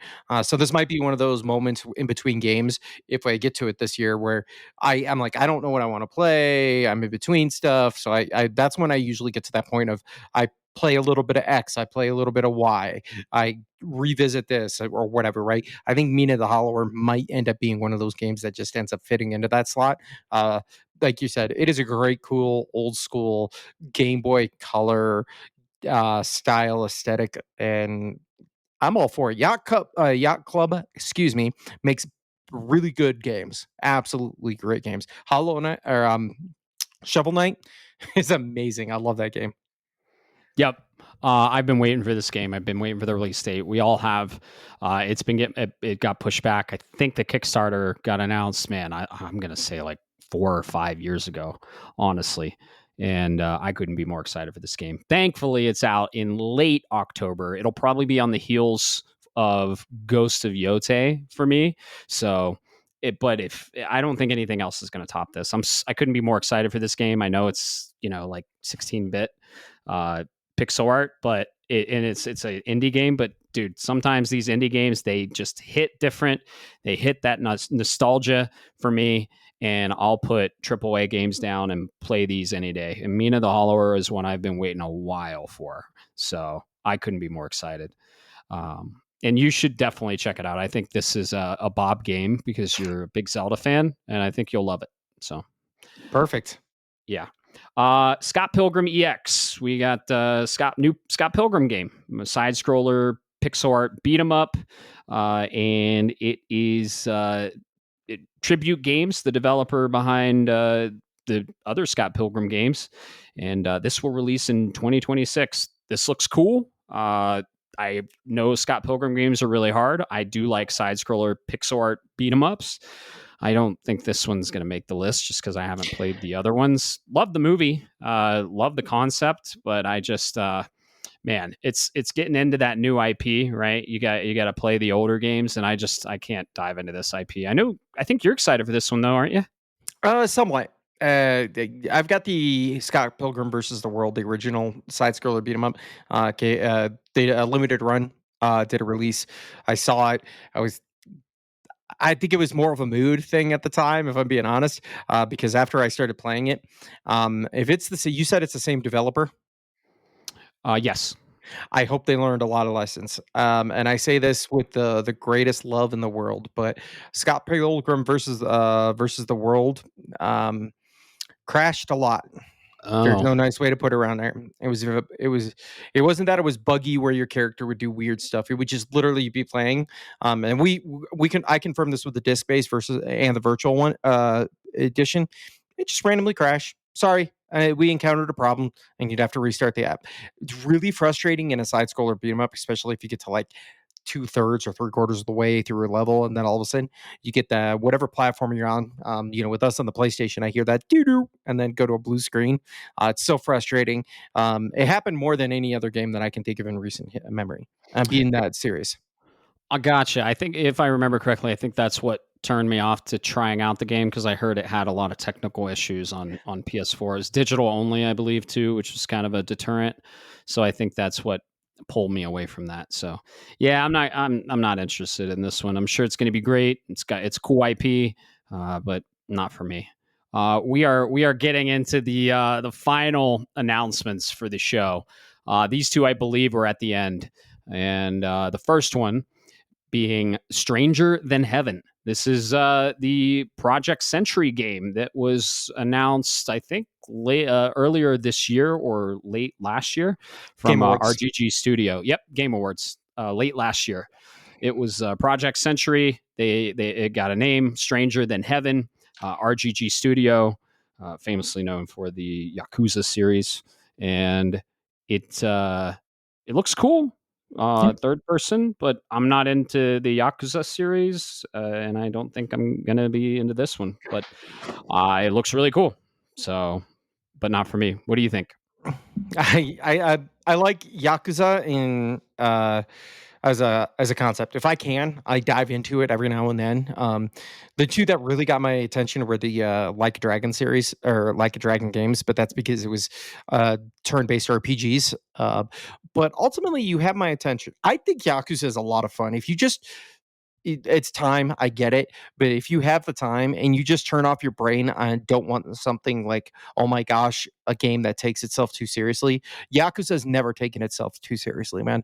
You get great soap opera style drama story, but then you'll have a game that's or a mini game that's basically Pokemon Snap, but you're taking pictures of quote unquote weirdos or guys in speedos. Like it goes from one you get whiplash out of it, but it's not but it's not it's definitely entertaining. Project Century being a new, I can't tell if it's a spin-off, if it's a new IP kind of thing, but you I'm cautiously looking at this. Once I see more and get an idea, I'll make a decision, because right now RGG is cooking really good, and they've been making a lot of good stuff. So they've provided me no reason to doubt them. Yeah, and they're making a Virtua Fighter game too. They're famous for Virtua Fighter as well. Yeah. Yeah, I mean, this looks cool. How do I put this? Yakuza, all the games, they do pique my interest. I do think I'd like them. They are up my alley when it comes to genre and gameplay. It's just getting into a new IP, right? I don't think there's time. And I know Yakuza games are very time intensive. They require a lot of your time, and I just don't have it. I don't have it to dump into a new IP. When I get into a new IP, usually I like to go through all of them, and I can't get into it now. So I Yeah. think I'd like the games. I think they are good games. Like a Pirate got really good reviews, and I saw a little bit of it, and I was like, man, this is right up my alley. But I can't. I don't have time for it. So it's Yeah, not that I man. don't. Yeah, it's not that I don't like them. It's just I don't think I have time for them. I 100% am calling this. You would like the Yakuza games. I think you would absolutely love the Like a Dragon series. Those two games, the Infinite Wealth and the original. And this is not necessarily a big spoiler, but like what I'm trying to get at and why you like him is the main character you're playing as him. When you go into combat, the character or the enemies, might, let's say they're a Yakuza, a guy in a suit, right? Or they're a drunkard on the sidewalk. They transform into something else. Whether it's a dude that's holding a big shield that looks like a hamburger and a steak for a sword, but it's not actually happening in real life. The game is well enough aware to where the main character is visually and it's canonically known where he's seeing this in his head, but nobody else around him realizes this because the guy grew up playing the Dragon Quest games, and he's a huge fan of the Dragon Quest games. So in real world, it's not happening this way, but in his head, it is, and it's known that way, and it's a huge flavor touch. I think you would absolutely love them because it's got that little bit of flair that makes it unique.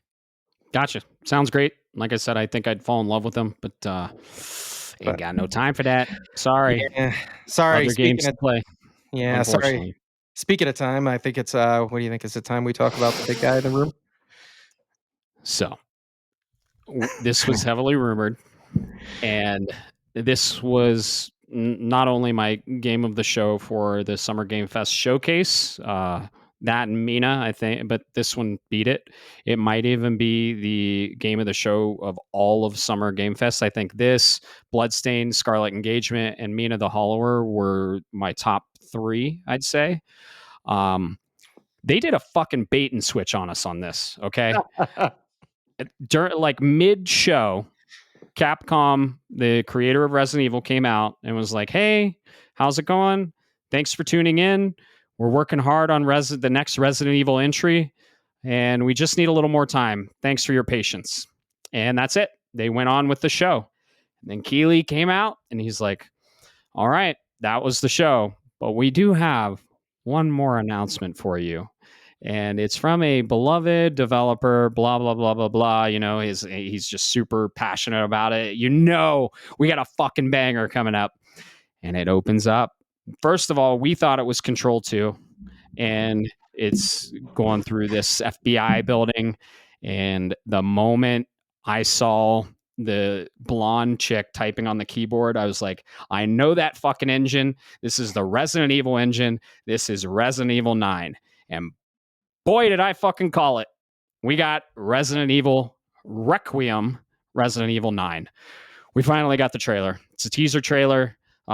He came in and was like, Grace Ashcroft. And we both pointed at the screen like Leonardo DiCaprio. We were like, oh! And then they showed, man, all the fucking Leon hints we got. They showed the RPD. They showed where the nuke went off in Raccoon City. Yes, we finally got the next mainline Resident Evil game. We got a teaser trailer for it. And it is Resident Evil Requiem. When they showed the subtitle, Requiem, the Q in Requiem kept flashing between the Q and 9. So this is Resident Evil 9, but just like with Resident Evil 8, it has a subtitle. Resident Evil 8 was Resident Evil Village, and Resident Evil 9 is Resident Evil Requiem. We don't know a lot about it. We don't even know how it plays. I'm pretty sure it's not first person. I don't think we got any gameplay. I think we just got snippets of cutscenes, but boy, oh boy, am I excited. I think the playable character is going to be Grace Ashcroft. If you're not familiar with the Ashcroft name, her mom was in Resident Evil Outbreak. So yeah, but man, we got a lot of Leon teases. It showed RPD. It showed the inside of RPD where Resident Evil 2 takes place. And in my opinion, I think we're going to play as Grace Ashcroft, and I think we're going to play as Leon Kennedy. So this was my game of the show. I'm pretty sure it was yours too. What do you think of it, Bob? Yeah, from the summer games, the main thing or the main event on Friday. Sorry, my brain is fried, dude. You're good. It's been a long weekend. This absolutely was the game of the show. I remember talking to you about this. We were doing guessing and theory crafting, and somebody's insisting that Leon's a second playable character, but there's nothing there, and it's we saw RPD, and I'm like, okay, guys, calm down. We saw RPD. We saw the Spencer Mansion. Leon's not tied to the Spencer Mansion. We saw where the nuke went off, and in RE3, that happens. That entire game happens after Leon has already left. Don't get me wrong. I'm right here with you. Leon Lionheart, my online handle, is more than just a Final Fantasy VIII reference. Okay, like I'm, my blood is just going woo. But it's a lot of different. Like you said, even the Ashcroft name is an RE reference, like a universal reference, right? And that's when I started going. I was like, Requiem sounds weird, so I went and looked it up. Do you know one of the definitions that I found found for this that made me go, oh? And you're about to have your O face too. Yeah, Requiem is a amalgamation of different things culminating into one big thing, tying references to linked things around it. If I'm correct, musically, kind of? musically. Yeah, It yeah. says a musical composition setting parts of a requiem mass or similar character. The other definition is an act of token or remembrance. Okay. Yeah, that's no accident, my Uh-huh. friends. That is no accident. I'm calling it right I here. We're getting fucking Leon. It's happening. We're getting Leon. yeah, I don't. I think this is going to be entirely new. I think what they did. This is my theory. So 7 and 8 were amazing games, right? But they did not really reference the Resident Evil universe the way we know it, right? They did, but like they really didn't. It wasn't there. Like what the story they were telling was more upfront. It was kind of there, but ultimately, and I don't want to be spoilers, but you understand, Matt, that like everything that happened there was its own unique offset shoot of a situation. Here, I think this is going to tie in. I think it's its own thing, but I think it's tying in completely to the original stuff that we knew about with the T virus and the G virus and Umbrella and all of that good stuff. I think this is going to be heavily inspired there. I think that's the reason for these cues. I can hope. I can hope Leon's there, but I'm trying to keep my expectations in check because I want to. I want to be pleasantly surprised about this if he does show up. And my final thoughts on this: this is a huge shout out to Capcom. Huge. When you announce a game, you give us a trailer, you give us enough to taste and understand what you're selling, and then not only that, you give us a date. You give us a date within a calendar year because this is coming out February 26th of 27. 2020. Yeah, 27th. Damn, I was close. You were February close. of 2026. We're in June of 2025. Not even a year later, they're calling their shot. Listen up. That's how you do it. You listen to me, Rockstar. Yeah, this is how you do it. You don't say, "Oh, it's coming in 2026," and then you push it back. Stop that crap. You know when your game's coming out. If not, you don't have anything to say. Sorry. Yeah. No, I completely agree. Let's make a pattern of this. Announce your game within a calendar year, or even better, like it's 7 months away. Everything's getting put down for this. This is getting pre-ordered. This is being played day one. I'm going to stream it. Resident Evil is one of my favorite IPs of all time. I couldn't be more excited for this. I can't wait to see more. I hope to God it plays in third person. Either that or it gives us the option to play in third person, like Resident Evil Village patch came out. I'm a big third person fan. I vaguely remember Capcom saying Resident Evil 7 and 8 were their last first person Resident Evils, and they're going back to third person. They're going back to form. But yeah, we kind of saw the cutscenes. It looks gorgeous. It looks super scary. It's horrifying. It gave us just a taste and tease of what's to come. It had enough Easter eggs and nostalgic stuff in there to really get fans excited. And like I said, this probably could potentially be my game of the entire Summer Game Fest announcements across 4 days. So. Yeah, absolutely. Let's make this happen, man. I love it. I Yep. love it. I love it. The fact that they not only announced it, but then they give us a date, and it's whether it's a well-known IP or not, puts you in the forefront of your mind, so you don't come back 3 years later and they announce something and you go, "Wait, what was that game?" I already am buying. I was day one. Do early access, and I'm in. You're gonna get got. Like this is probably number 3 IP of all time. Yeah. I don't know if I'll do early access. I don't. I'm still. I don't know. Who knows though, right? It's Resident Evil, but I usually don't pay to play the game early. I can wait, and especially if it's like releasing, if the actual public release is on Friday, and it comes out like Wednesday. We both work. And Friday's like the best time to release a game. I don't know if I'll do early access. Who knows though? We'll see. February 27th. That's kind of right around the corner.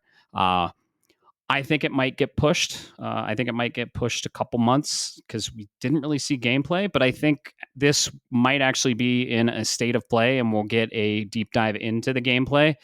And that's where we'll get our Leon reveal. He's either in the game or playable. One of the two, okay? There were too many teases about it.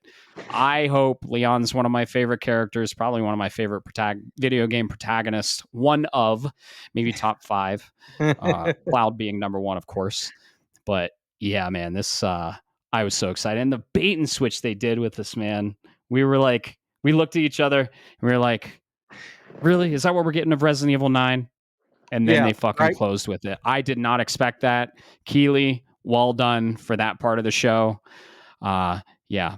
And then can we acknowledge the fucking Silk Song tease we got during the Deadpool VR trailer?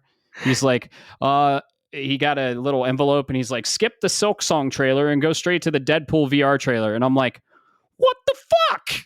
And then we didn't even get a Silk Song trailer. And we still haven't got a Silk Song trailer. But in the next event, there was kind of a little bit more information on that. As for RE9, this is something we called. We said we see a trailer for Resident Evil 9, and we sure fucking did. That was a big old green check mark on our predictions. Call us Nostradamus, everyone.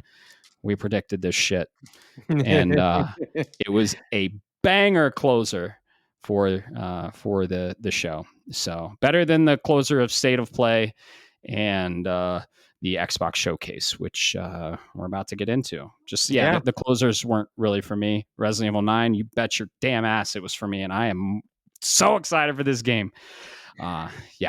So Summer Game Fest Showcase, a lot of stuff that was shown, like I said, really wasn't for me. 80% of the stuff really wasn't for me. Didn't sound like it was for you either. I don't know. Do we want to give it a grade? I personally don't like grades because I don't want to. You could tell that entire thing. Take out RE9, and I think it would probably be very, bad. But you add the RE9 at the end, and ultimately now it's got my attention. Kind of like it's one of those. Now I'm trying to compare it to State of Play because its closer was so on the nose for me that now I'm looking at what was released previously, going, okay, now I've got to rearrange and stack the deck in a certain way because RE9 will be 100% a day one purchase. Like it's going to happen. So now I have to start looking at everything else that came before it. And State of Play was it was a thick boy. Had a lot of good stuff. Yeah, State of Play as a whole, I feel was better than way better, worlds better for me than SGF Showcase. But the ending, the closer of the Summer Game Fest Showcase definitely won. It was the best closer of all the showcases, and it hits home for both of us. I know we're both huge Resident Evil fans, and we might even play a little bit of a Resident Evil 6. Not the best Resident Evil. Still, I know this is not an unpopular opinion. I feel like it was a good game. It was a fun game. Not the best Resident Evil, but it's co-op. We might play that. Who knows? And who knows? Resident Evil 9 might tie into 6 because guess who's in 6? Leon. Yeah, the Resident Evil 6 and Resident Evil 5. I played 6 and enjoyed it. And here, my theory is I enjoyed it because I played with somebody. I didn't deal with the single player mumbo jumbo. I get it. But let's. That was the end of that one. The end of the Keighley event, and I'm telling you, it made me question my choices on the State of Play. I'm going to definitely get this because Resident Evil just kind of stepped on everything. So I'm all for it. Yeah, agreed. We also got stuff from Miho Yo.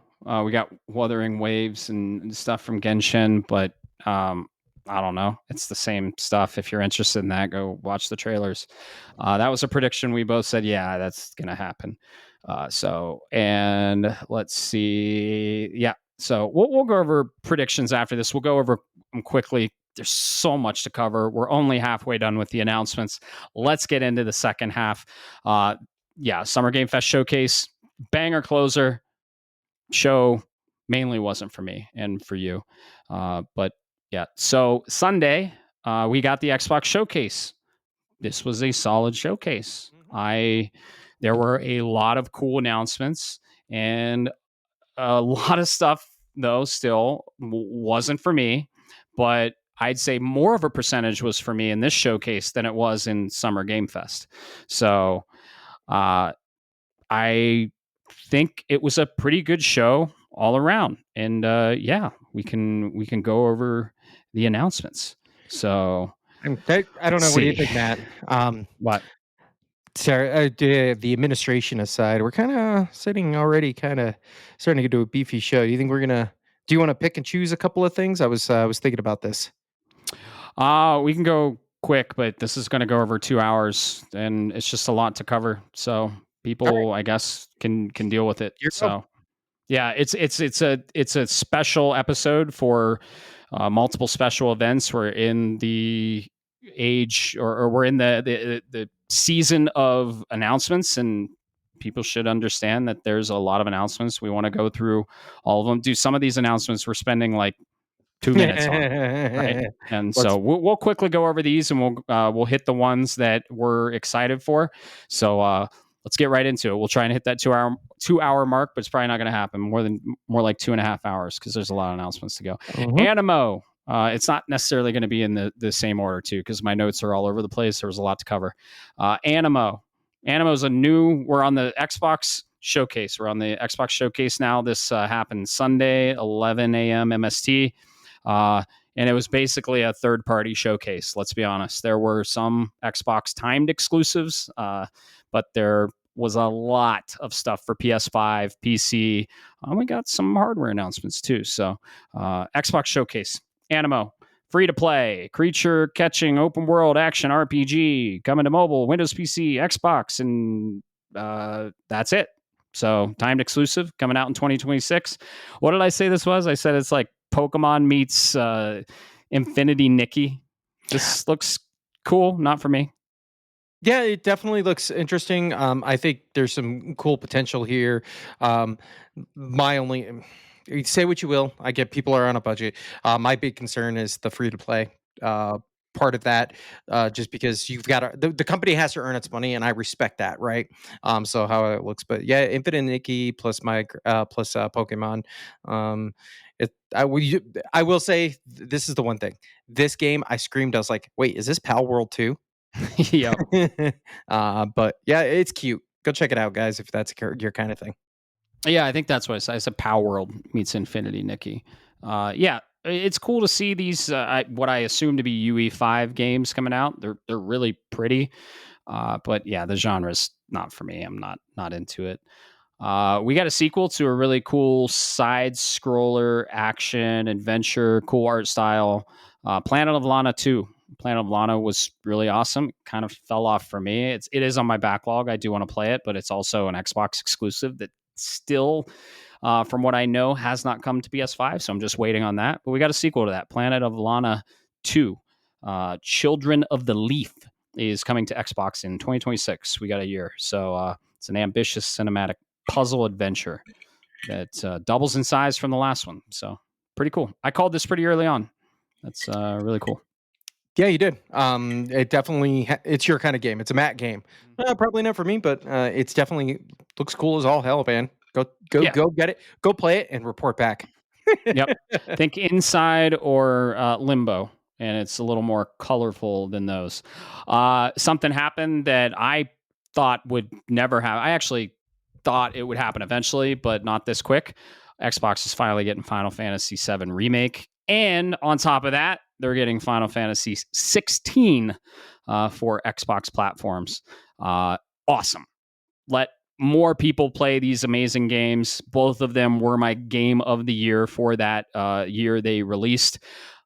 This makes me hopeful. This actually isn't for me. This announcement isn't for me at all because I already platinum Final Fantasy VII Remake on PS5, Intergrade on PS5, and I finished Final Fantasy 16 on PS5 as well. However, this makes me excited that we may finally be getting a PS5 Pro patch for 16. And if that's the case, 16 was my game of the year, and I will revisit 16 and finally get that platinum. I just have to do my Final Fantasy hard playthrough. So the Final Fantasy difficulty playthrough. It's cool to see them coming to Xbox. What are your thoughts? This is something I never thought I'd see, right? I'm not going to say never, but it was nothing that I was expecting anytime soon. I'm really happy to see this coming over. One, the big thing is Final Fantasy 16. They said is available today, as the day we're recording, right? So you'll be able to jump on your Xbox or machine, whatever your Xbox machine is, because everything's an Xbox now.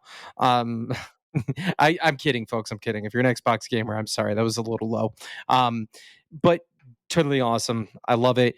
The other thing that gives me hope here, Matt, is I'm hoping finally go ahead, get off your ass, Square Enix, and give us Final Fantasy 13 onto other platforms. I'm tired of it being isolated into that generation. Please, please, please make this happen. I am not a Final Fantasy revisionist. I've been a Final Fantasy 13 revisionist. I've been a Final Fantasy 13 fan since it came out. Please let me get more Lightning in my life. Oh, yeah. I want a remaster so bad. The more people that can play it on more plastic boxes, the better, in my opinion. Share the love, share the games. Everyone should be able to play.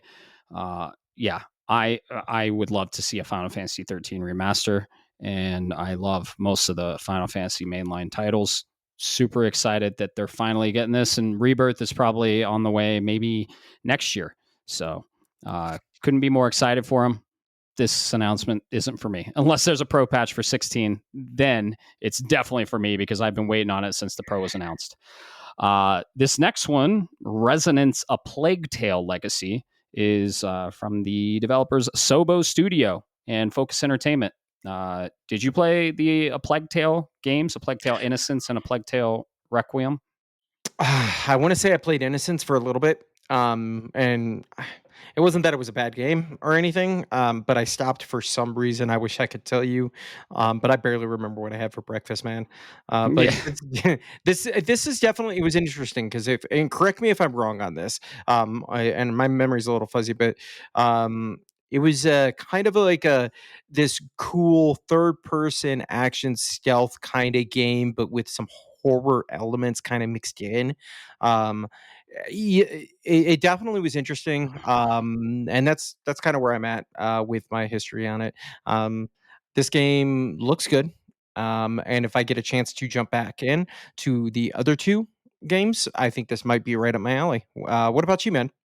Yeah, I loved the A Plague Tale games. I really want to revisit Requiem on the PS5 Pro and finally platinum it. I platinumed Innocence. Think The Last of Us, and I shit you not, The Last of Us in the 1300s during the Black Plague in England, in the Europe. So, and it's really cool mechanics, third person action adventure.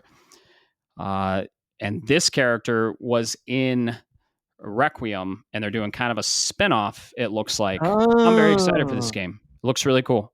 I love A Plague Tale. I really like both games, and I'm very excited for this one. This got put on my list, and I will probably be playing it.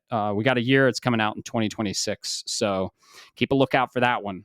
And if you haven't played A Plague Tale or any of the games, go check them out. They're really cool. I like them. They're really pretty. They play well. And on newer hardware, they run better. They had some issues at launch on older hardware, but that's been fixed. So I highly recommend A Plague Tale Innocence and Requiem. It's very The Last of Us in 1300s Black Plague. So really cool. Yeah, I yeah, like it. absolutely. Awesome, man. Yeah. Cool. I look forward to go once again. Go play it and report back to me. Exactly. Let us know what you think. At Fate's End is a from the developer Thunder Lotus Games. They made Spiritfarer. Is a 2D, very artistic side scroller. Looks like a Metroidvania, but wasn't confirmed. This one definitely has my attention. Looks really cool. Looks like there's some card based mechanic combat. And there was like two sisters and they were dueling, and it had some really cool art. This was announced multi-platform, and I think it releases. I think there was no release date, but looks cool. I put this on my list. This looks really cool. You were like, this looks like a Matt game. Yeah, and I don't mean in any like Oh no, I know. derogatory way. This is the art style, I've seen it. The platforming, I've seen it. The one thing that I say this makes me the stand out amongst the pack is, like you said, that card mechanic. And it kind of looks like it's choice based. So as you're fighting, you get either it's a card or it's a kind of some kind of choice, and that determines how the fight evolves, which I think is a really cool concept. So absolutely, that's like one thing that's making me go, ooh, maybe there is something to this one that kind of separates it from the rest, because you need to get something different to get my attention. So that's definitely one of them. And I will say that two things. One, Sad Panda. So far, this is one of those timed exclusive ones because I think might be something that would be really cool to check out on a weekend. Oh And it's also a 2026 game, so maybe we get lucky and play it in 2027. yeah, it'll be a timed exclusive. It'll be on PS5 before you know it. I can't Yeah, wait for it to come. But if it doesn't, there are other games to play. No harm, no foul. Looks cool. I'm yeah, interested. absolutely. Next one I was interested until they kind of showed the gameplay and what it was, because I'm unfortunately not into the genre. It's Invincible Versus. It's a 3v3 tag fighter, 2D. looks cool. Looks kind of like Marvel vs. Capcom, but in the Invincible world. I am not really familiar with the Invincible world. Haven't watched the anime, and am not into 2D fighting games at all. I don't think this got a release date, but if I'm wrong, correct me. Not for me. Is it for you, Bob? Unfortunately, it is not. I wish I could say it was. The only thing I know about Invincible is all the memes that I see online with Invincible. I have to let me see if I can find that for you while you're looking at it. I think this is a Yep. 2026 game. Okay. Um, I'm not able to get past through, but I think this is another 2026 game. Looks cool. If you like Marvel versus Capcom and you like Invincible, I don't know what that Venn diagram looks like. But go check it out, man. It definitely looks fun. I just don't know anything about it. Yep.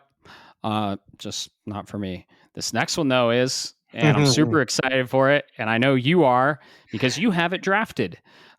We got a new trailer that looks incredible. It looks like it's running real well now. Looks like they polished it. It's a survival horror from the amazing developers that made Silent Hill 2 remake, and that is Bloober Team. The game is Chronos: The New Dawn, and we got a new trailer. Makes me even more excited for it. It's on my list. I think it's going to be my spooky game I play because it's probably going to release, I'd say, sometime in October. We got a window, fall of 2025. So it's releasing this year. Couldn't be more excited. I have a lot of faith in this developer because of what they did with the Silent Hill series, and the Silent Hill remake was awesome. I loved it. So this actually that game makes me more excited for this game.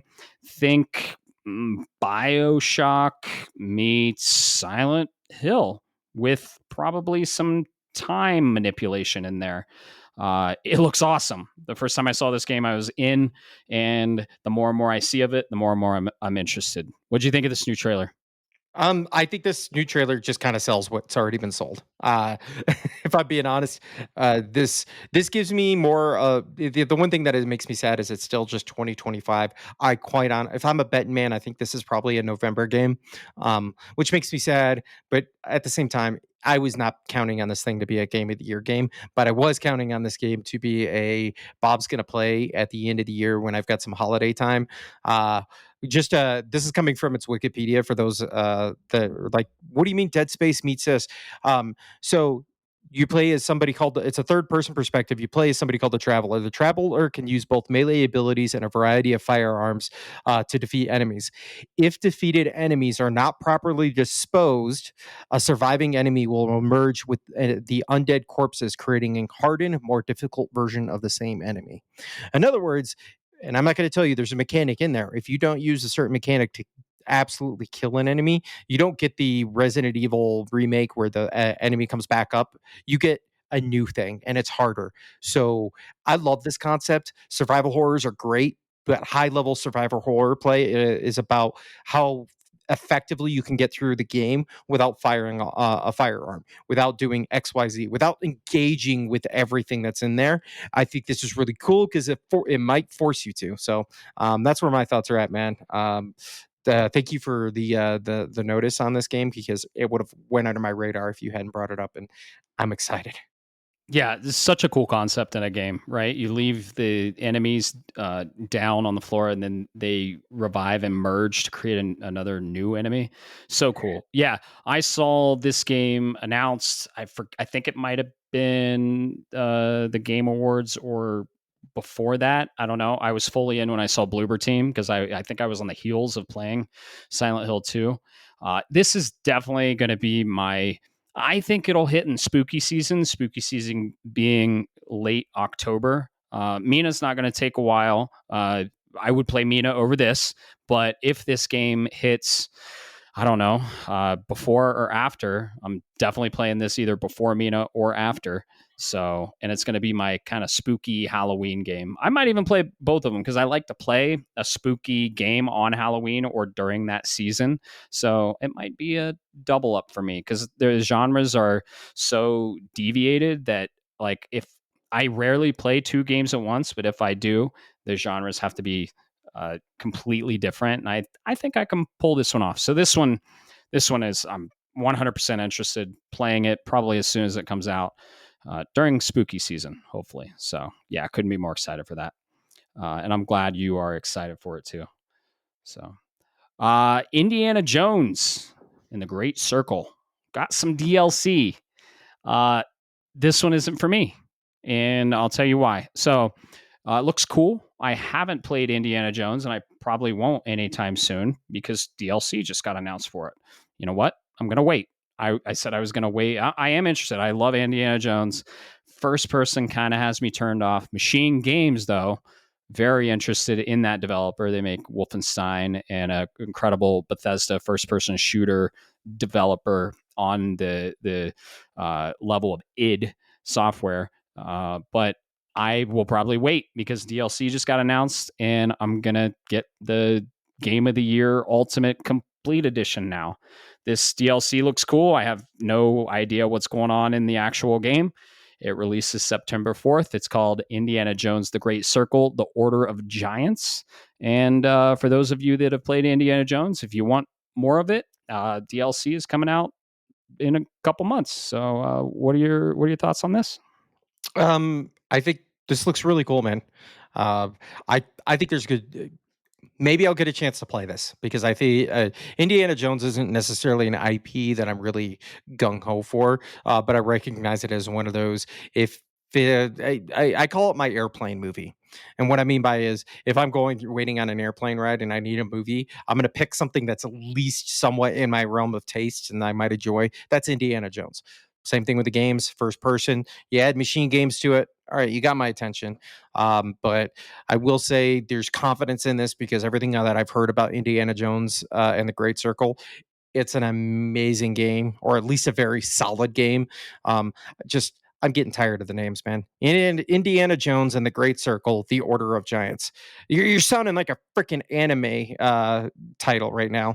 Like, please, let's cut this down. Sorry. Yeah, that's literally 2 subtitles. It's interesting. Thank you. That's what I'm saying. It's 2 subtitles attached into this one game. That no, no, no. I don't like it aesthetically. It drives me up a wall. Right. Yeah. I'm a huge fan of the Indiana Jones IP. Loved the movies, the first 3. The recent 2 were okay. I haven't even watched the 5th one. The 4th one was okay, not better than the first 3. I love Indy. I will play this game at some point, but like I said, I was waiting for it to come to PS5, and now I'm waiting for the complete edition because this might not be the only DLC we get. So it's gonna go into like the Nephilim giants. So pretty cool. I've heard a lot of good things about this game too, and I hope the DLC is just as great. So I'll get it when the complete edition comes out. I'm there. That's where I'm at. Yep. Another game announced. There are no ghosts at the Grand. It's a spooky, cozy musical mystery that also involves a renovation gun and has cats, I believe. So if you can tell, this game isn't for me. It looks fun and cool, but not for me. Yeah, not for me. The best way I can describe it to anybody, because that description was very bad, visually speaking, you can look for it, is this is Luigi's Mansion with Power Wash Simulator smushed together into something, okay? Oh, that was this game. Okay. Yeah. Yeah, kind of cool. I think it's a great artistic game. Maybe that is something you're into. It's just not for me. Sorry, folks. Yeah, I thought initially it was either a Power Wash Simulator sequel or from the developers of Power Wash Simulator. Yeah, this game actually does look kind of cool. It's a first-person Luigi's Mansion. That's a really good way to put it. So, but I probably won't play it. So, this next one I probably won't play either. Looks really cool. Looks really unique. You're a fucking lighthouse walking around. It's called Keeper. It's from Double Fine Productions, and the developers of Psychonauts. I love Psychonauts. Psychonauts 3 was awesome. I loved it. Or was it 2? I don't know, man. It was the last game that came out. It came to PS5 and I loved it. I platinumed it. I think it was 2. It was too, because everybody Yeah. it was the Silk song of that series. It was memed on until it came out. Yeah, exactly. It's their next project, and it's third-person action adventure, and you play as a literal walking lighthouse with a bird on it, It looked like you gained abilities and access new places, kind of like the Metroid in Metroidvania, but it's not a Metroidvania. It's definitely not 2D side-scrolling maps connected, but it has kind of those Metroid aspects where you get your light and then you can shine the light and it opens up a new path in the level. So this is a timed exclusive coming out sometime in 2026. We got a year, but it's timed exclusive. I might check this out when it comes on PS5. But other than that, right now, it's not for me. Yeah, definitely not for me. Psychonauts is definitely they makes or not. I'm sorry, not Psychonauts, but Double Fine makes some really surreal games, some acid trip style games. So maybe if I smoke a big bowl and decide to sit in front of the TV one day, I'll fire this up. But it's a timed exclusive, so who knows when that'll happen. Dude, it looks like a freaking mushroom trip. The game, like the lighthouse, is just walking around. Like you're a literal lighthouse. If you don't believe me, go look at the trailer. It's called Keeper. Uh, Looks like a trip for sure. This next one, I was like, oh, this is a ripoff of a Returnal, but it's from Dontnod. Dontnod is a really cool developer. The game is Aphelion, and it's third person space action adventure. They didn't really show a lot of like unique gameplay mechanics, but if it's a Dontnod, it'll probably be very heavy in the storytelling, maybe some choose your own adventure stuff, but it really reminds me of Returnal. And I think it's gonna kind of play into some of those aspects. It kind of looked like she died and came back too. Like I think it's heavily inspired by Eternal. You remember this game? What do you think of it? Yeah, absolutely. I remember it because while I'm not a huge don't nod guy, I'm going to be honest. Life is Strange was never my thing. Just not my, never could get to it. Right. It's Telltale inspired, right? That's what Don't Nod does is they take a really good established thing, make it their own, and they make, quite frankly, they tell a good story with it. But most notoriously, they made a game that I wasn't necessarily hard on. I thought it was a good 7.5 game, and that was their 2024 game, Banishers: Ghost of New Eden. Kind of came and went like a fart in the wind. Banishers is just the quick a short story is Banishers from a gameplay perspective was very. It was kind of okay. It was middle of the ground. I think the story was really cool, and if you really gave it kept an open mind, it was awesome. So this being more of a story driven instead of an action driven, I think goes right into don't nod strengths in telling a good story. They just have to do the one thing that they do that they often happens to them, which is they get in their own way and they trip over their own genitalia. I'm trying to be Ah, nice. Yeah, I'm trying. See, yeah, I'm trying to get better, folks. I'm trying not to be that guy. But man, just don't get in your own way, right? And if they can do that, I think this will be a cool game, and I might check it out. You never know. yeah, looks cool. Not for me. Yeah. So we got a sequel to Grounded. Grounded 2 got announced. I know a lot of people play Grounded. It was originally an Xbox exclusive, came to PS5, one of the four that came to PS5, and a lot of people play it. A lot of people are excited for it. It's a third person Honey, I Shrunk the Kids, uh, castle defense, craft weapons from killing bugs, action adventure. It sounds really cool, but I'm not going to get into it. It sounds like it's requires a lot of time. It's a Xbox timed exclusive, or the first one was. This one probably will be too. Let's be honest. There's no more Xbox exclusives anymore. It's coming out right around the corner, July 29th, and this is really soon. Like Grounded, man, it hasn't been like 3 years since Grounded came out. I feel like this is Obsidian Entertainment, so really cool developer behind it. Looks cool. Not for me. Yeah, not for me. I like the developer because they make some good games, including stuff we're about to we'll mention later. But not my style. But yeah, absolutely. If you like whatever tower defense survival stuff like Call of Duty Zombies, go check it out. It's kind of cool. Yeah, yeah. If I had more time, I would probably check this one out. The next one is a deviation of a older game. They're going into a new art style, new genre, actually. Remember Super Meat Boy? Well, guess what, kids? We're getting a Super Meat Boy 3D. And that actually makes me more excited. And I hope they somewhat nerf the game because, man, Super Meat Boy was really hard. It was pixel art, 2D side scrolling. They're going for a full rendered 3D action platformer, it looks like. So this one is for me, but it's coming out in 2026. If I have time, I'll play it. I love me some 3D platformers, especially ones that are a nod to the old school stuff. And yeah, this one just looks really fun and really gruesome. Did you ever play Super Meat Boy? Yeah, and I got frustrated. Yeah. You're not kidding when we talk about difficulty. There's so this is definitely up my alley. It's difficult platformer. No, I did not beat Super Meat Boy, but doesn't mean I didn't enjoy every moment that I did play it. Um, the fact it's going to 3D and quite frankly, it looks really clean, dude. Matt, this looks slick. And if they can make the transition from 2D to 3D while keeping the platforming tight, that's really impressive. So I'm not saying I'm all in on this, but if I get an opportunity, this game is coming into my hands and I'm gonna play it.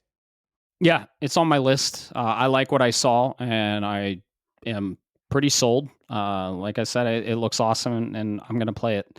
The next one we already knew. We're already super excited for it. We're probably going to play it on stream, and that's they gave us a little sizzle reel and a little bit of new information for Gears of War Reloaded. It's a remaster of the original Gears of War for Xbox 360, and we got a multiplayer beta test coming in June 13. This is my least exciting feature of this game, the multiplayer, but you gotta admit, man, the Gears of War games had incredible multiplayer, and it sounds like they're kind of bringing everything they did in 2 and 3 to this multiplayer for the Gears of War Reloaded remake or remaster. And I mean, this is on our list. We're gonna play it. It's third person co-op, you know, the Coalition versus the Hive, and it comes out on August 26th. Follows Marcus Phoenix. Man, Gears of War. What can I say about Gears of War? I played all three of them, loved them. It's surreal that this is coming to PS5, and we got a new kind of sizzle trailer. It's reinforcing my excitement for it, and couldn't be more excited to play it. Comes out at a really bad time. We're probably not necessarily going to play it on launch, but we'll get around to it because it comes out 4 days before Snake Eater. So, but you're excited for it, right? So I'm excited for it in a weird way. I'm excited for Gears of War because I am expecting the potential possibility of that Thanos meme that's going to be possibly I judged you too harshly. I think Gears of War it's one of those series that I think is really good, but it never got my attention. So maybe I can visit it. What now? Almost 15 years later now at this point, and say almost 20. Holy crap, I'm getting old. And say, okay, is there something that I missed the first time? Because quite frankly, what Gears of War provided. I know what game I played right after it, and I won't go into that, but the game I played right after it, I think did everything almost better. It was ahead of its time. So maybe that's what soured it. So I like what Cliffy B, the creator of Gears of War, said. It's you have your Call of Duty, you have your Battlefield, Battlefront. Those are run and gun, but this is more of a stop and pop. So Uh-huh. you get behind cover, you pop up, you shoot, you go behind cover. The enemies are very spongy. It has an incredible story. I am a huge Gears of War fan. I kind of put it to rest uh, the when I went to PlayStation as my primary, but seeing it on PS5, I couldn't be more excited for this. And I'm going to pull your ass into this game, and we're going to play it whether you like it or not, because this game is incredible. Takes about maybe 10 hours to complete. You're going to love it. You're going to play it. We're probably not going to play it on release, but yeah, you're going to play this one. It's going to be great. Second and third one is better. So this is kind of like a taste of what's to come, but it's a good appetizer for the series. So it's going to be great. I'm very excited for it. We'll play it.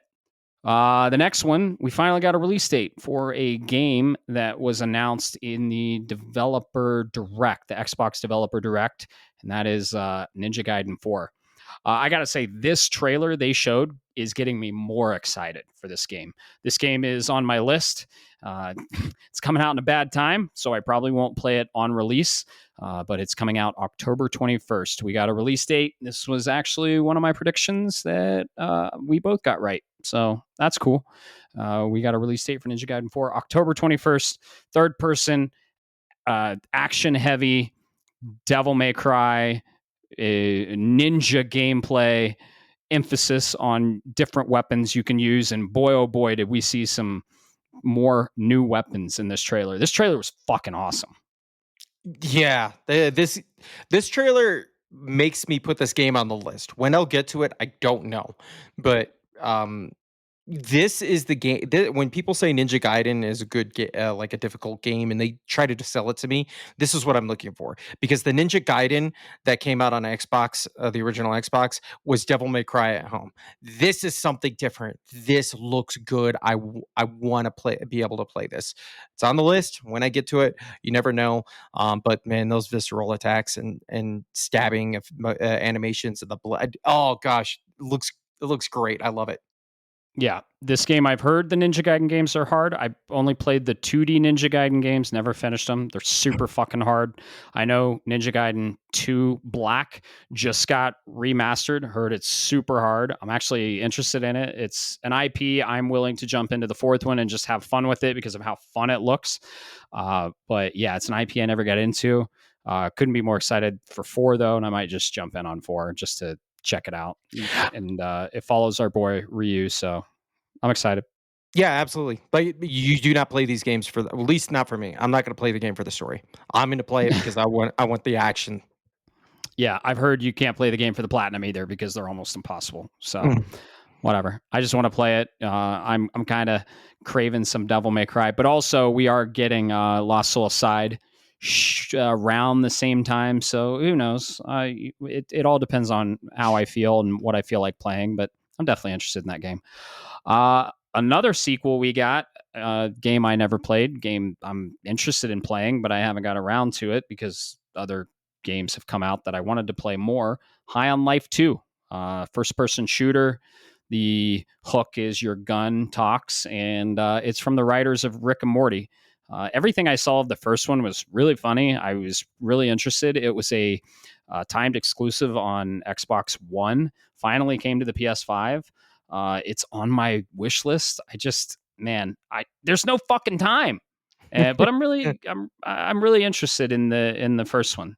So the second one got released. The trailer looks crazy. You can definitely tell it's Rick and Morty writers, and that comes this winter. So and it's for all platforms. So this one won't be timed exclusive. So might be time to revisit, or might be time to finally visit the first one, but probably not. We have like 5 games every fucking month for the remainder of the year. So yeah, my list is just, I'm already booked, man. Sorry. You got to have a bouncer outside that club, man. I'm just saying. Mm-hmm. Go go ahead. ahead. Oh, just not for me. Not for me. I agree with you. This is a game that I gotta let go. It looks interesting, but I gotta let it go, man. I just gotta accept the fact that I'm not gonna get to it, and because I love me some weird acid trip style games. I think they're unique, right? You're showing creative expression, and I think this does that exact same thing. But I'm not gonna get to it. Sorry, guys. Yeah. Same here. If I'm bored and I feel the calling for this specific genre and I want to pick it up, I will. But it doesn't look like I'm going to be bored. And there's a shitload of games coming out. Another game coming out that I was very interested in, but seeing more of the gameplay, I'm kind of a little like, not for me anymore. It looks really cool though. Reminds me a lot of BioShock Infinite. It's called Clockwork Revolution. This was one of the first few they showed. Like I said, my list isn't in order. My notes are all over the place. It's really hard to take notes during the show and then like be excited for the show at the same time and really pay attention to the show. So whatever, it's not in order. In Exile is making this game, and it's man, what can I say? First person, kind of BioShock meets Mass Effect, I'd say. There's some choices you can make, which is kind of the turnoff for me. I'm not like, feed me the game. I don't want to build the game for you. I don't like the choose your own adventure, unfortunately. Uh, but it looks really cool. It has some really funny moments. There's time manipulation. It's set in a steampunk world. If I want to hear more about this game, I am interested, and I want to do a little bit of research and see how intricate the choices are, and if they're, like the choices in other games where it doesn't really matter and you get the same story. But it kind of seems like there's a lot of choice based stuff, and it changes the whole entire game depending on the choices you make. Looks really cool though. So, what are your thoughts on this one? I think the best thing about this game is the fact that it does not have an actual release date or window right now. It's just an announcement. This game screams Bob. A third or so upcoming, or they call it as an upcoming action role playing video game. And then I was doing some little bit of digging into this. According to, and this comes from Eurogamer, according to the game director, it may look like Bioshock Infinite, but the project is better described as a love child of role playing games such as Arcanum of Steamworks or Vampire the Masquerade Bloodlines. I know that's a mouthful, but this is exactly my kind of game. It's got the character, the flair, that little doll that likes talking shit the whole time. Oh my god, I love him. You want to kick him in the head, but it's an amazing piece.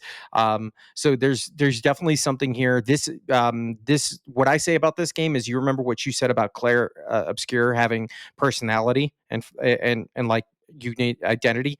That's what this has right here. I see this and I go, it's not going to light the world on fire for me, but for me, this is got identity. It's got character. It's got it's all there. So the best thing is the fact that it doesn't have a release date. Please get out of the way, and I will get to you, so I can get to everything else, and then you can come right into my loving arms, and I'll play you, because this is a yes for me. Heck yeah. Yeah, I need to see more on it, honestly. I need a release date, and it kind of looks right up my alley, too. It's gorgeous. And I think he does kick the puppet in the head at some point in the Yes, game.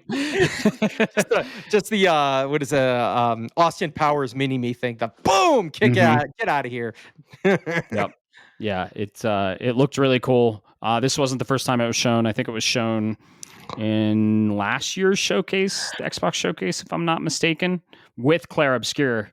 And yeah, it is dripping with style. I will attest to that. I will agree with you on that one. So I'm glad you're excited for it.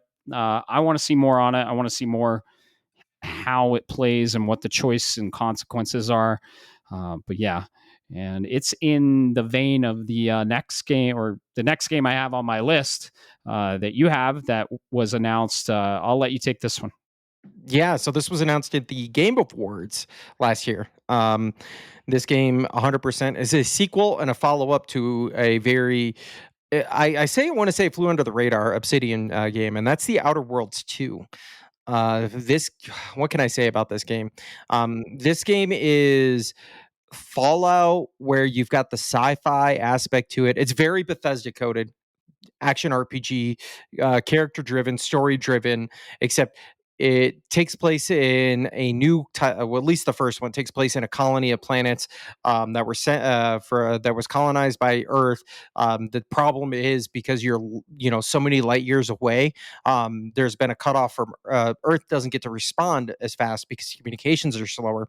So what happens? Corporations take over, and then you live in this like dystopian corporate society where one corporation's more powerful than another, and it's got so much what'd you say earlier, style. I think Yeah. that's what's best about the Outer Worlds. Like, people can see this in the marketing, and this isn't really necessarily a spoiler for the game, but just give you an idea. That dude with the moon around his, like the moon for his head. Mm-hmm.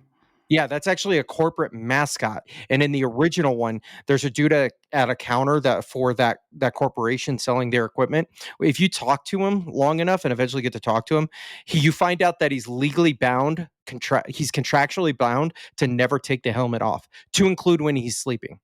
That's funny. But you can hear it in his voice. He's miserable the whole time, but he's really not willing to break the contract. So, this has got BioShock elements added to it. It feels like now based on what I saw with the trailers and a little bit of cleanup, like I'm sold, man. The perks or the not only the perk system but the flaw system. I think you and I were chatting about it, dude. You can get flaws for your character that'll give you a boost, but they come with a downside. The one that had me dying the most was the bad knees. So you move quicker when you're crouching if you're a stealth kill, but the second you stand up, your knees literally pop and it catches everybody's attention. And they showed it where he stood up and you hear that crack and everybody turns around and looks at the character. I almost pissed myself laughing, dude. That was amazing. That's funny. I'm all for this. This is a almost stop the presses kind of game for me. Nice. And we'll probably hear more about it when you play it, and it'll be in the What Are We Playing? So, because you're playing this for sure. Oh yeah, absolutely. I never played the first one. The more I see it, the more I kind of want to play it. It's giving me those Ratchet and Clank vibes too. Maybe when I hear more of when you're playing it, when I hear more of it, I can't wait to hear more about it, and I might be interested. But again, when, right? It's just a matter of time. It's an IP I'm interested in. It's an IP I think I would get into, but when will I play it? So I'm glad you're excited for it, and I can't wait to hear more about it when you play it. And that releases this year, right? Yeah, October 29th. I will say, if you are somewhat interested, I'm not saying necessarily from a story perspective, but Outer Worlds, the original, is very succinct. We're talking 25 hours. You can beat the game. Okay. Good to know. It's on my radar. I can't wait to hear more about it when you play it. Yeah, that's cool. They're getting a sequel. And it comes out this year. So you're excited for it. And I think that's one of the ones you have drafted. So. Yes, sir. Very cool. Very cool. The next one I have on my list, this one is crazy. The developer makes no sense, but it piques my interest. This was actually a game I immediately put on my list, and I'm very excited for. I would love to hear more about it. It's called Beast of Reincarnation, and it's made by the Pokemon developer Game Freak. This was previously known as the Project Bloom codename game, and has a release date of 2026. It's set in post-apocalyptic Japan, land ruined by corruption, crawling with monstrous beasts. And the developer said players will explore what it means to be human in in the game, an expansive one-person, one-dog action RPG built around demanding technical combat. This game fucking screams to me, and I am very excited for it. Third-person action RPG. The developer is the same developer of Pokemon, Game Freak. I am so interested. I want to learn more. Everything interests me. I'd say this was like my fourth best announcement of the entire Summer Game Fest. This really piques my interest, man. What'd you think? Yeah, you definitely has my attention. This goes back to more of what I was seeing about the internet, or what we were talking about at the beginning. I'm gonna take us all the way back to the beginning of this episode where we were talking about the negativity online, because I use, like you said, great Game Freak. I was like, what? Game Freak? I know they're owned by 30% of them is owned by Big Daddy Nintendo. What the hell's going on? Like, this looks amazing. This isn't Scarlet and Violet. And then I hear people talking about, well, did you check the frame rates? All right. If you are talking about the frame rates of this trailer, I want you to stop. And if you are one of these people online and you happen to be listening to the show, do me a favor, stop and put the crack pipe down. Your internet is crap, because this game looks amazing. It's doesn't have to be ultra violent. It's just not Pokemon, and it goes to show this is Game Freak telling Nintendo, if you let us get off the leash and stop doing Pokemon, we can make some probably really good IP. And the fact they gave it to it's over at Xbox's land, I think this is a good like beacon for Nintendo to learn that, hey, maybe you should let these guys that you have a really good rapport with, let them breathe, let them do something different. Because I guarantee you, this game, I've got a feeling, Matt, I'm calling it now, this game's going to hit. I think it will. It looks like it, honestly. Like you have that feeling, right? With like Tides of Annihilation and how I felt of Clair Obscur.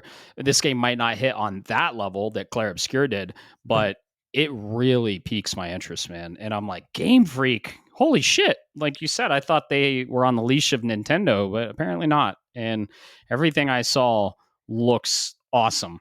I think we saw gameplay, and it's really cool looking. So love it. Very interested. It's on my list. Can't wait to hear more about it. Let's see. Xbox announced new hardware. We got they got basically, it's not Xbox first party hardware, and I think this is a hint to what the next Xbox will be. They're going to outsource it, and it's going to be third party hardware with this is an Xbox too. But the ROG Ally got announced, and they kind of announced it as Xbox hardware when it really isn't. The ROG Ally X, and it's ugly in my opinion. Kind of looks like a Steam Deck or something else, but it's a portable.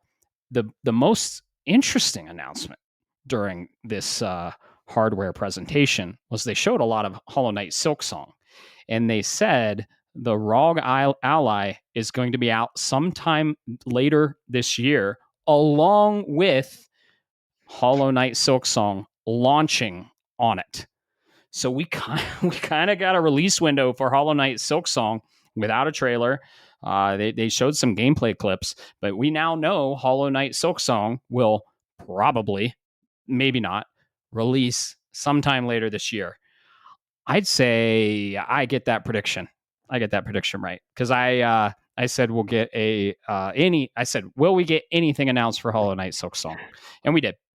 I'll say this much. I've been eating so good, particularly with my predictions and what I've been asking for this year. I think that's worthy of tossing you the free bone on this one. What can I say? I'm in a generous mood. I do want to say though, Matt, upside to the Silksong, which I'm so glad Silksong fans like yourself are getting teases and more. It's more than I'll ever get of like Half-Life 3, right? With this ROG Ally, two things that came to mind is one, at the very end, they just put this is an Xbox, which I thought kind of made me laugh. The other piece that makes me interested about that's curious is I'm putting the pieces together now because hindsight's 2020. Is I heard about the Xbox Remote Play app, kind of being, I'm not saying fully unsupported, but it's kind of been reboxed and it doesn't work as well and all this other stuff. Now all of a sudden, this is my aha moment. This makes sense. They were working with our Republic of Gamers which is Asus effectively, to make something that natively runs the Xbox app or the Xbox ecosystem along, and then it allows it to tie in, I believe they said, with Steam and GOG, which I think is really cool. I'm not an Xbox gamer per se, and I already have a PlayStation Portal. I would have to see more about pricing on whether I would be into this, because there is a chance if this was like a really good system that allowed me to do Game Pass stuff for whatever X dollars a month. There's a chance, because this is definitely one of those I want to pick up and play an old school game that I can't get anywhere else. I just wanted to point that out. Yeah, definitely. The hardware announcement's definitely not for me.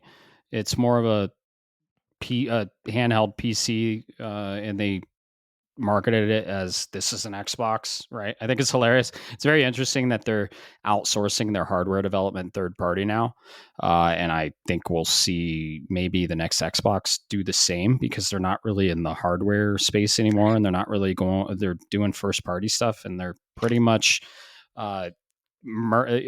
evolving into a third-party publisher developer, which is totally fine by me. Give me all those games on PS5. What does interest me, though, is this kind of hint of when we're getting Hollow Knight Silksong, because I'm very excited for that. And the fact that they even said, it's still coming this year. Awesome. I have it drafted. I'm super excited for it.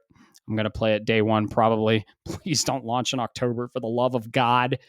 But yeah, it was interesting how they kind of just slipped that Silksong announcement in there after the shade it got at the Summer Game Fest showcase. So poor Silksong. I really fucking hope it comes out this year. Jesus. The next announcement is really cool and important, and a big announcement for everyone else, probably except me. Persona 4 Remake got announced. Persona 4 Revival. They showed a little bit of gameplay.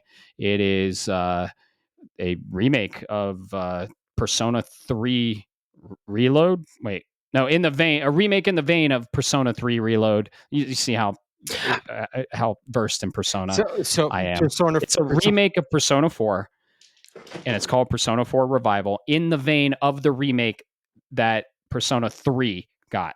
Make sense? Kind of. All right. So, so the way I'm gonna say is, yeah, you know what? Fuck it. Go with that. Yeah. Because there was the gold. Don't forget there was the golden Persona 4 Golden Edition, which is kind of like a port with the updated features and everything. This is a full revival. So screw it. Good enough. It's a remake for Persona 4 in the vein of Persona 3 Reload. So what Persona 3 Reload did for Persona 3 Golden, Persona 4 Revival is going to do for Persona 4. It's so. Can you keep up, folks? Yeah, can keep up. We're almost done. It's okay. Persona is another IP that I'm extremely interested in. I have Persona 5 Royale sitting on my shelf. I know I will love it. It's a turn-based, cel-shaded RPG. I know I would love Metaphor, same developer. But again, very, very time-intensive games, and it just requires time I don't have right now. But I know I'd love the IPs. I know you've played Metaphor. You keep saying, dude, you're going to love Metaphor. I know. Trust me. I love the Tales series. I love turn-based RPGs. I loved Clair Obscur. I'm going to love the shit out of Persona 5 and Metaphor. I just don't have an extra 250 hours right now, man. Yeah. I agree with you. Persona 4 is one of the so I got finally dove into Persona with Persona 5, and then it was like, okay, I finally understand. But I was aware of Persona 4 when it came out. But it released in 2008. Do you know what else released in 2008, Matt? A lot. Fallout 3, Dead Space, Fable 2, Gears of War 2, Left 4 Dead, Metal Gear Solid 4. Like you see where I'm going with this, right? Good year for gaming, yeah. It was a good year for gaming. So this is unfortunately another one of those. It just sat on the backlog long enough until finally they're gonna give us a remake. But if I know a few Persona fans that are screaming right now because they're so happy. So hey, awesome! I love to hear it. Yeah, definitely. This was heavily rumored because the voice actor Yuri Lowenthal kind of tweeted that he's not in it, and we're like, oh, it exists. So this was heavily rumored, and we finally got the announcement. I'm very excited for the Persona fans out there. I know 4 is a really good one in the series, and I'm very excited for them. But it's not for me. I'll play Persona 5 when I can. Are you going to get this? Are you going to get Persona 4? Maybe. There's no hard date on. Yeah, it's time intensive and there's no hard date on it. So if I can sneak it in, I definitely would like to because I'm a sucker for RPGs. Yeah. So we're to the closer, the epic game of the show, the crown jewel of all the announcements. We got Resident Evil 9 at Summer Game Fest Showcase. We got Marvel Tokon at the State of Play, and we're ready for this banger, right? The Xbox world premiere comes up. There's a little butterfly on it. I'm like, oh, it's Fable. Nice. No. It has this awesome, epic third person gameplay, and the butterflies like flying everywhere, and it looks so cool. And I'm like, man, this game's gonna be awesome. And I'm like, oh, it's gonna be like Butterfly Effect or something. It kind of reminds me of the one game from Remedy, from Control. Xbox. Yeah, Control, but the other one that was Xbox exclusive. What was it called? Look that up. Yeah. And I'm like, oh man, awesome. And then it's a fucking CG trailer. Okay, people are excited for this. It's not for me. It's a fucking CG trailer for Call of Duty Black Ops 7. This isn't for me at all. I'm not a Call of Duty fan. I haven't played any of them, and you don't close out a show with this. I guess it's exciting for everyone else. Just you can take this one. I don't care about it. I got you. First off, you're thinking of Quantum Break, I bet. Quantum Break, that's what it was. Secondly, Yeah, I gotta go look at this because I'm like, what is going on here? I feel like this came out. Yeah, this is what strikes me as like the most weird, Matt. I know you've got your eyes glazed over. It's late. For anybody that doesn't understand, we're recording a little bit later because of our scheduling. What really strikes me weird is Black Ops 6 just came out, not even a year ago. I From my know. understanding. So, traditionally, they do Black Ops, and then they'll do Modern Warfare, then they'll do something else. Like, they hand it off between all the different people that, the studios, that handle Call of Duty. So, to see Black Ops 7 get announced before anything else, I wonder if there's something in the background on the numbers that says, "Ooh, Black Ops is our big seller." Maybe, I don't know. It's Microsoft trying to cash in on the big purchase they made with Activision and Call of Duty. They're really trying to cash in on it and making it worth their money, honestly. And I don't know, usually closers get me excited, but this one was a huge letdown for me. I was maybe anticipating a new IP or something new, even if it was an Xbox exclusive. I would have been excited because it would eventually come to PS5. But dude, be it couldn't be more of a snore fest with me with Call of Duty. They've never closed with a Call of Duty game, and it was just a big letdown for me. I don't care about this game at all. Yeah, I get you, man.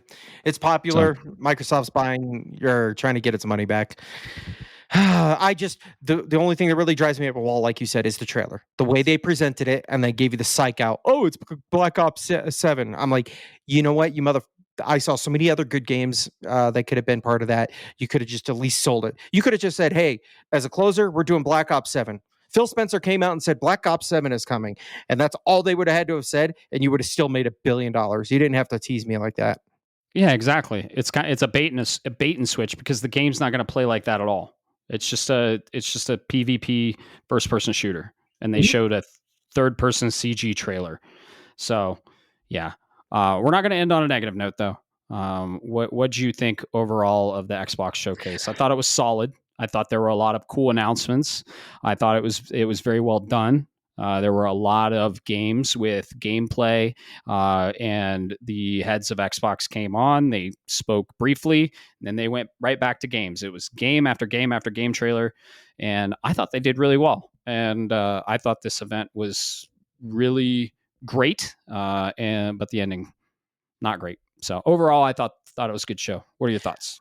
Yeah, I think from a production standpoint, this game was or this show was amazing. I liked a lot of what I saw. There was a lot of promise in some things.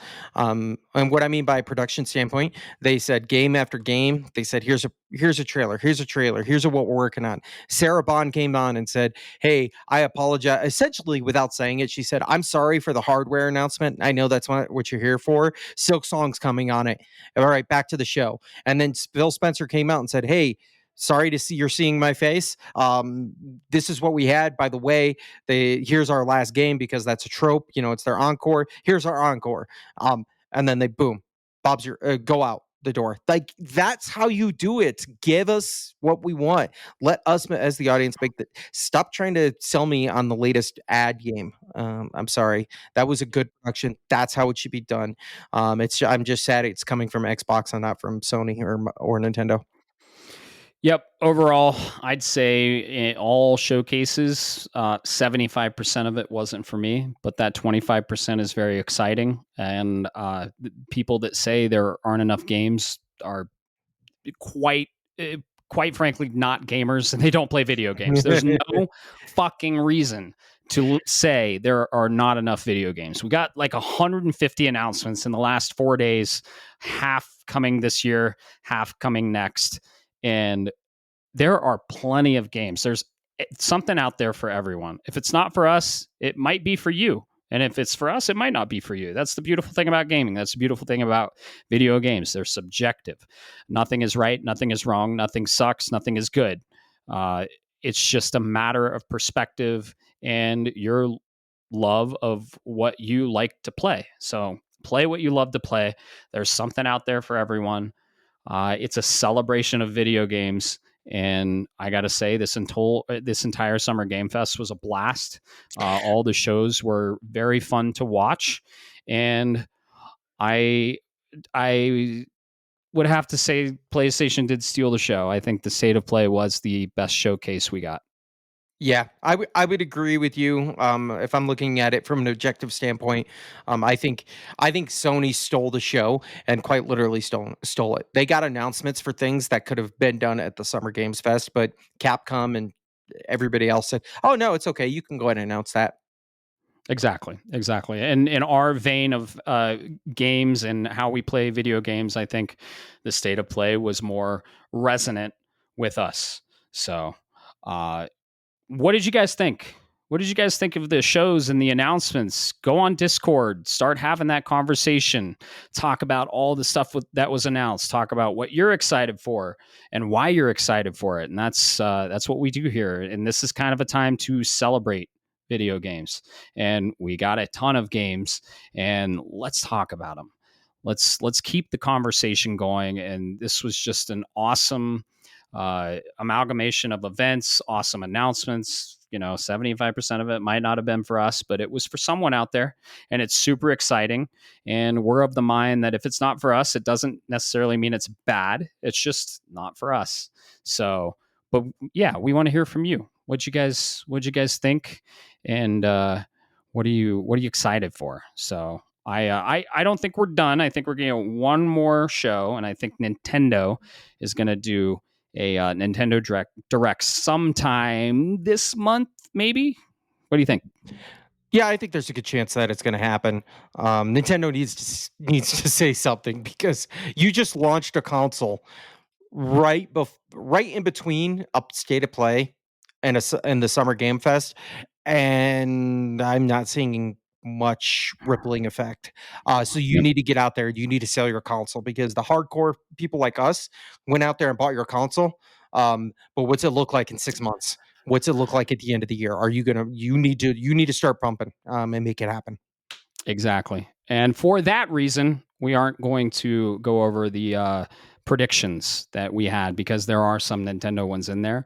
And I don't think we're done with Summer Game Fest. So we're going to keep an open eye on the horizon for this month. Summer Game Fest, I don't think is over yet. I think we got one more big show, but we'll see. Nothing's been announced. And we'll keep an eye on it. And you'll hear it not first, but you'll hear it from us, and you'll hear the news that got announced on that Nintendo Direct. So, episode was a little longer, but we had a lot to go over, and this is why you're here, to hear our thoughts on the games that were announced, and that's what we're here to share.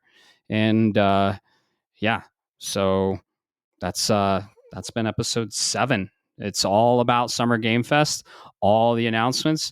There were a shitload. We didn't even go over PC Gaming Show. We didn't even go over Indie Day of the Devs. We didn't even go over the IOI showcase. Like, there was a lot of shit. A lot of not shit, but there was a lot of stuff. When I say shit, I don't mean it in a derogatory term. I mean, there was a lot of stuff. 150 plus games were announced. And hopefully you had fun on this episode. And like I said, we want to hear from you. Go on that Discord and let us know what you're excited for, and shoot us questions to say on the next podcast. So I think that's all we have for today. So what do you say we get the hell out of here, Bob? It's been a long one. We had a lot to cover, but I think we covered a lot. So yeah, thanks for listening, and have a great rest of your day. Take care, everybody. Shapes of Gaming is a podcast shaped around gaming and, most importantly, our community. That's you. It is written, created, and recorded in beautiful Colorado Springs, Colorado by me, Matt Stenson, and my good friend Bob Harriman. If you would like to be part of this amazing community, be sure to like, subscribe, or follow us on all the social media platforms or the podcast app of your choice. Thanks so much for listening, and always remember, keep the conversation going, and most importantly, keep gaming.